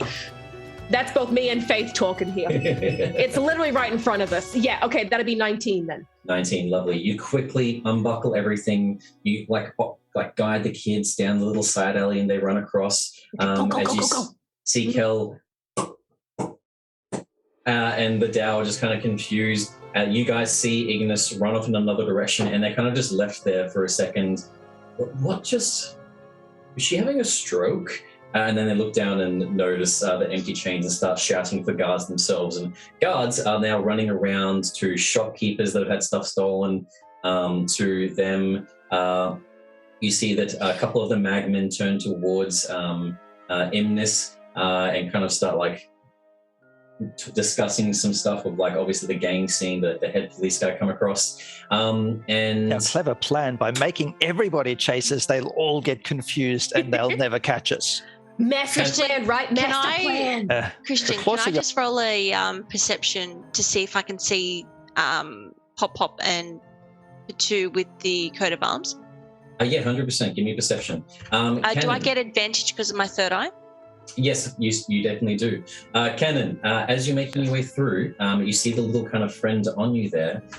Magic goes off for a second, and you're suddenly blinked and teleported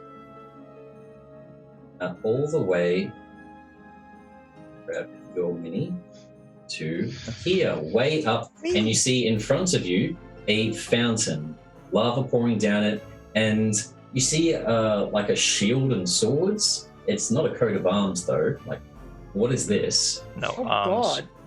And you see the Chewingas like pointing at it and then pointing back at you frantically. Should I take it? In your mind, you just hear coat of arms. What? Is it coat? Ah, maybe it wasn't a coat made of arms. It like nods its head at you. You see that it disappears off your shoulder and comes back towards Kelly. You see it appear back on your one now. What we're going to do, though, Mr. And I Batu, just ask it, did they find it? it's like nodding towards you, and like it calls over towards Faith for you guys to hold hands. Mr. Batu, also what rolled a spell are we 24, casting? by the way. 24. I would say you would notice 100%.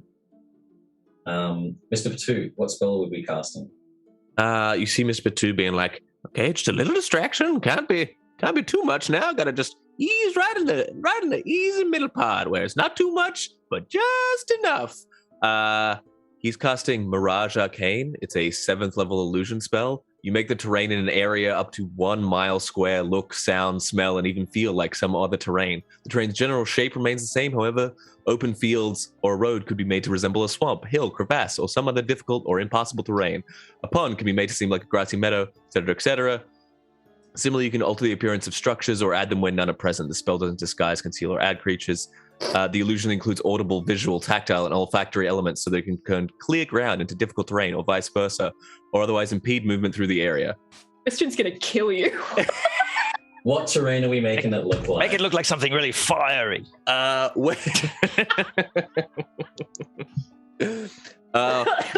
a mile square around Mr. Batu, where there is like magma, it turns to water. Where there is like stony obsidian outcroppings, there is like plant life and hedgerows, mazes, and massive like roots burrowing into the ground.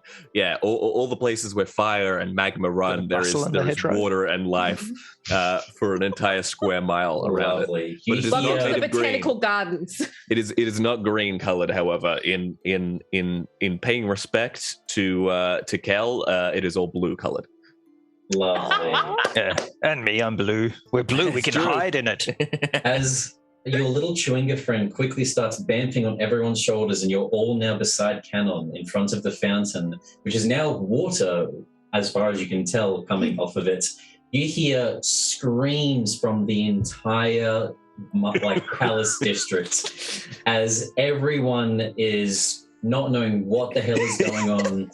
You hear Indus's deep voice trying to shout over the screaming and guards and everything, and it is just pure pandemonium behind you. You're in this area by yourself. There's nothing there. It's complete silence, and you see the coat of arms underneath the water. Just a little distraction for you. She didn't. No, you guys. Great job, Patu. The Long didn't tell you how to get out of here. Apparently, the coat of arms was meant to teleport you away. What would we like to do? Touch it. Just get up all in there. I'll put our hands on it. Yeah, like anime style, we all do. Yeah, like a rack 'em, stack 'em. Just Okay, give me 1 second. see what happens. Might kill us all. That's so sporty talk. Rack 'em, stack 'em. The first thing I could think of. I don't know, man. Just quickly checking, Mr. Batu. It's an illusion, right? It does have tactile, like you can feel the illusion. Like it does have. I can even create structures. No, but like the fountain is still lava, correct? I'm not 100% sure. Did we just stick our hands in lava? It can have physical effects. Like it does have a physical effect as well. It's not purely illusory. Roll me an Arcana check. Hell yeah. Counters the water. And if you beat a 15, make it a bit hard, a 15. Does 25 do it?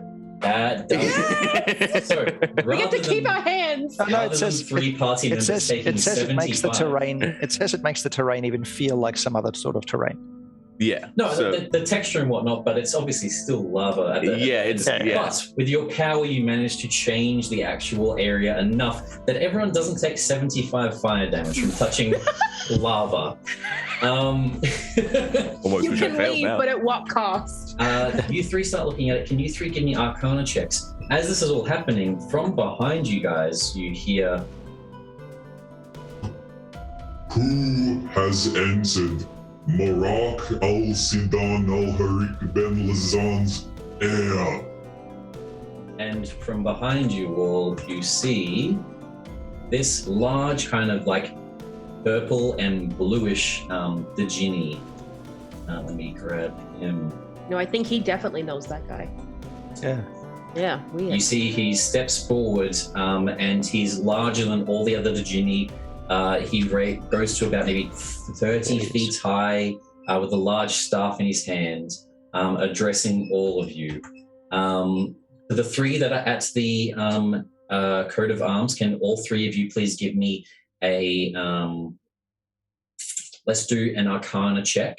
Mr. Patu and Pop Pop, you see the Sultan, your friend Mark. What would you like to do? Sorry, who are you asking? Pop Pop and Mr. Patu, while you three roll Arcanas.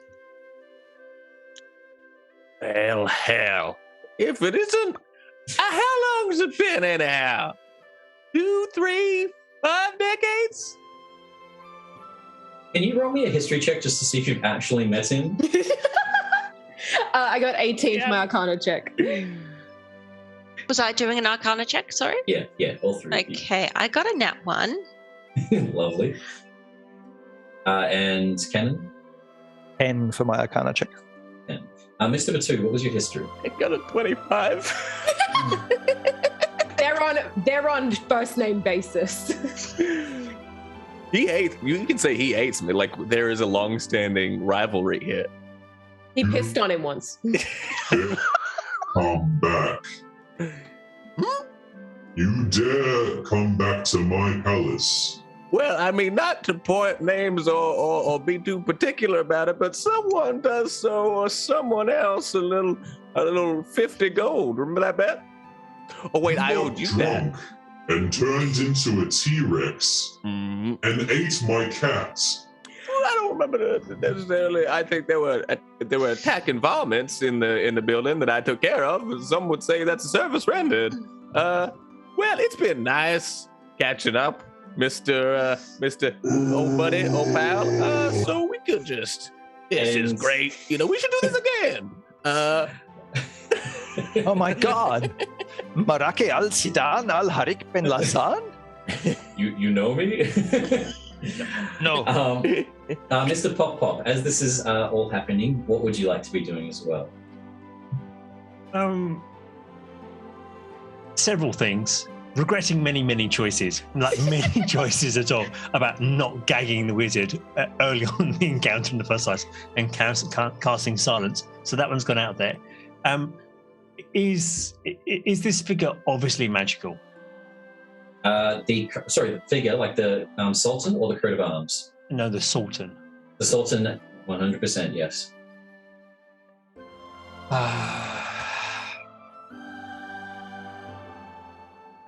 Turn round to the wizard. It's been a good run, and then cast the following spell.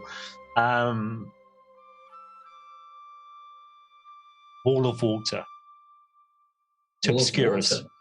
Okay. Yeah. So literally just bring a wall of water straight up in front of us. And then say run. Run and drag the wizard back.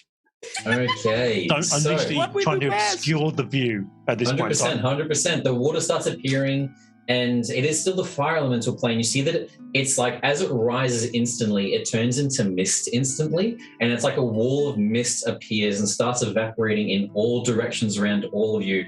Chaos as you hear the Sultan. I will find you, Mr. Patu. And multiple fireballs. If anyone's seen Naruto, like Madara throwing through the steam in the fight, starts slamming through towards all of you as he hurls multiple flames. We're going to do from his attacks, which are 4, 3 at Mr. Patu and 1 at Pop Pop. They will have disadvantage, however, as the rest of you 3, as you start kind of touching the coat of arms, which I am actually going to bring up for the viewers and everyone to see now. Let's see it. So you see a small, this coat of arms, 2 swords and the shield on top there. As you, Faith, you kind of activate it, you see that you've done something correctly and pushed like one of the swords in. The other sword still needs like some sort of magical touch to also do it as well. If you three want to give me another Arcana check. Okay. For our dastardly duo, however, let me roll. And thanks to our audience, for these attack rolls, I have... for the card, by the way, sorry. There's so much stuff going on. It is the pole axe card. Dirty one for me, not a natural one, a dirty one on my Arcana check. Just checking, it's not a natural one.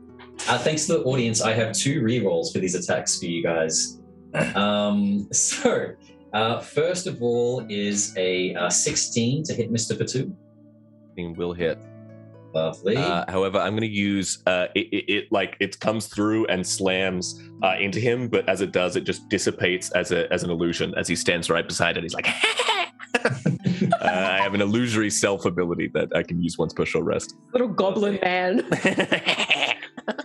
The second attack is a miss, and so we're going to use one of those lovely audience rerolls for instead a...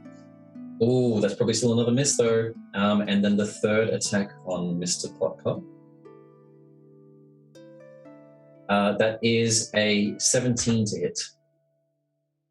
Mr. Pop Pop? Yes. Mr. Patu. Okay. Mr. Patu. Oh, Mr. Patu. 17 does hit. 2 P names that both have an O. I hate you both. It's like Vex and Vax all over again. Mr. Patu's like, you always did have a little weak arm there, didn't you? And he catches the last fireball right in the face. You take... so as the ball flies through... Weak arm, you say? That was my cat's name. You further taunt me? Sorry. And you take 47 fire damage as a hurled flame slams into your arm. And so one of the 3 attacks hit you from Sultan. And then the one attack going towards our lovely friend here, Mr. Pop Pop, is a 19 to hit. I'll do the reroll, see if you're luckier. So the last of the 2 rolls the audience gave me, and we have a 15 plus 17. I'm guessing a 32, I think that is, hits. Nope, I'm cheating. Missing completely. I'm actually not even here anymore. Thank you, audience. As another flame flies through in this flurry, you're so lucky. You take 43 fire damage. Yeah, half it. Lovely. As it hurls past. Arcana check from you 3? 15 for me. 15. 1 plus 1 equals 2. A dirty one. Dirty one. You try to push in the last sword, and it still doesn't seem to quite go through. You do see that the Chewinga kind of pops out, afraid, and is speaking in all of your minds. I just want to go back to the world tree. I'm going to try and get, buddy, I know you want to, I get it, but that's not going to happen if we can't get this thing working, so we could really use your help right now, okay? Give me a persuasion check. Okay. You see that it's starting to hyperventilate and get panicked. Oh, okay, that's fine. It was a natural 1, but I have a plus 14 to persuasion, which makes that... Wait, how did I get that? Maybe it was a 10. Oh, you have reliable talent. Cheating. You have reliable talent. You get to consider any roll lower than a 10. Oh, cool. Okay, yeah. I got 24. You are I'm glad you know what's very going on. lucky, because I would have made that a natural Old age fail experience. anyway. So as you see that you're speaking, you're like, okay, calm down, and you're freaking it out further from the way that you're speaking, and the tone of voice and everything is getting panicked, and then your little thump kind of goes across and puts one of its little octopus hands on the Chewinga's shoulder, and then it looks at you and realizes that you're just trying to help. Roll one more Arcana check. I'm sorry, I'm sorry. I overreacted. We can be calm about this. You guys are best. You guys are great. I love you both. Okay. Arcana. That is another 15. Lovely. Oh no, I don't like how you laugh when you say that. Okay. I'll give Gemma my advantage if I can. I'll allow you to do it. As the roll one more arcana, if everyone, the audience included, and we want to swap to the tracker card, you see. I'd like to keep the one we rolled earlier. Because the second one was a natural one. You see, you're welcome. Sluk, this bounty hunter that you've been told about, also now appears. Imnis is there. The salamanders are there. If you look at the tracker card, you will see the image of Sluk. Oh, God. This huge lavary creature, steam coming off of his body.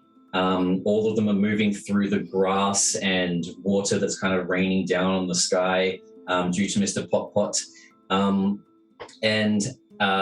The mist finally disappears as the Sultan steps through the mist. Mr. Patu and Pot, I'll let you both do one Arcana check.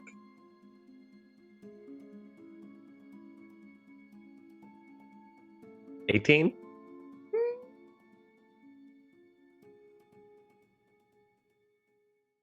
Arcana. Great, I'm +0. 17. That's pretty good. With a DC of 16, both of you pass. They all start stepping through. Fire starts slamming. The illusion that you created, Mr. Patu, starts kind of breaking as the Sultan is trying to grab at the air itself and magic and tear it away. And you see that Slut, whoever this bounty hunter is starting to grow in size, becoming gargantuan, raising up a good 60 feet. The swords, if we will jump back to the teleportation device for the audience watching, on the poleaxe card, activates. You see the swords and the shield flips around, pushes inside, and then a circle opens up underneath all of you, and you all bamf away. I'll move I do one thing before as I step back through. It says with Mirage Arcane, I can create actual whole structures. I want to just create a life-sized version of Mr. Patu, just mooning the whole area, and then use my bonus action to use illusory reality as a 14th level illusion wizard and make it real. 100%. With the poleaxe card, you see the sword shield starts moving. All of you bamf and appear in front of you. Seeing now on the Roll20, you're in this just empty forest. You see pillars kind of raising up, and you're back in the mortal plane. You don't know where. The distance that you traveled in this plane seems to have reverted back to your normal world. So you're no longer at the Archconjurer's castle. You see the Chewinga on your shoulder that's now shining a bright green and thanking all of you. Back in the Fire Elemental plane in the Charcoal Palace, all that can be heard is, "Curse you, Mr. Patu!" Mr. Patu, you've done it again. We'll call session 3 of day 2's Jasper Week to an end, as you all make it out. We got the good ending. You got the good ending.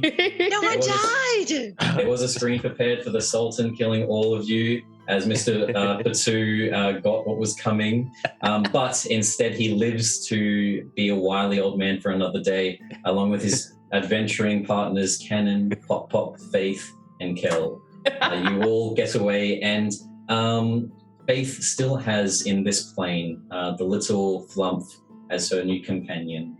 I was going to say, I'd like to give my little Flump to our friend as a companion because they bonded so well over the time, and I don't want to leave him all by himself as a big tree. Lovely. For all of you watching, thank you for the donations. We jumped up so much more than we could have expected.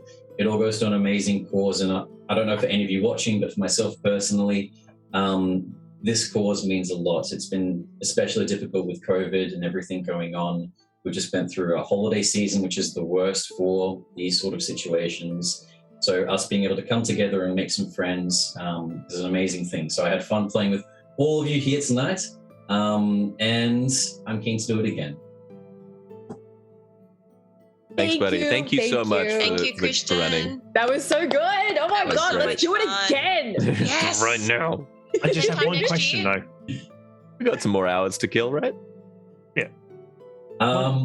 We'll quickly go across everyone. I'll let you go first, Chris, as you can mention what you were saying. No. Thank you for everyone, Christian. Thank you for running this great cast. I'm just looking for the card with Mr. Batu mooning Ralph. I'm I've been going through it. I can't find it. Wasn't that the big ending? It's a promo card. We come to packs. Okay. And that's it. Back to you, Christian.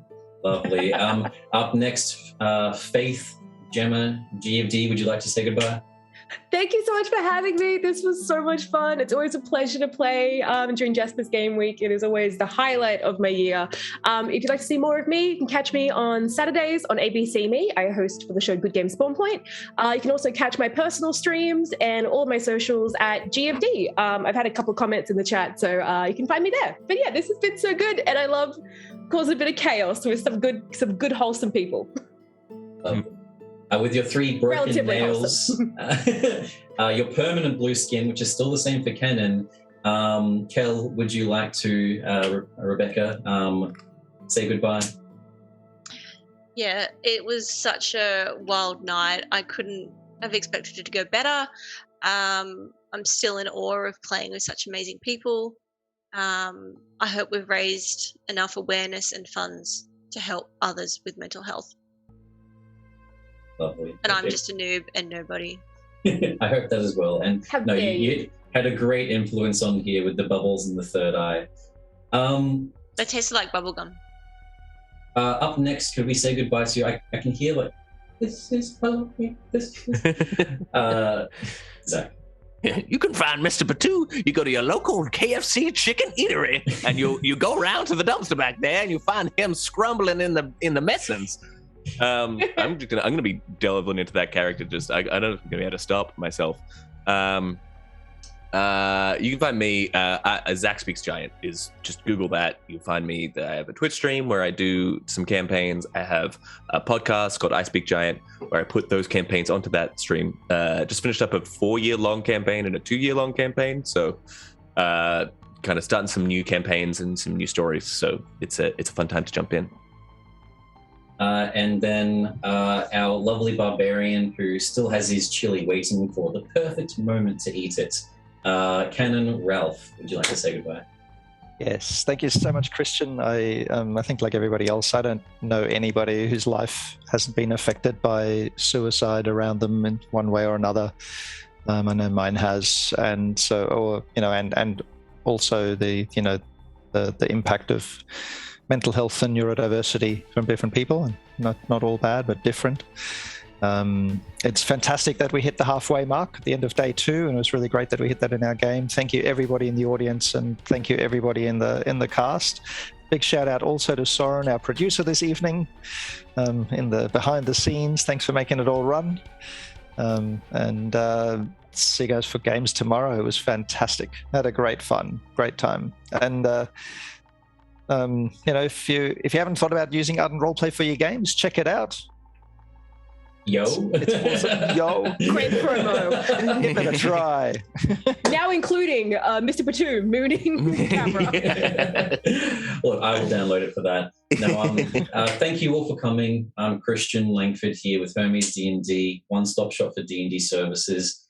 If you join our Facebook, we've got all the socials usually tagged on our posts for Patreon with extra content and source books like the Ancient Long that we added in. We like to add different creatures of other areas, Arabian culture.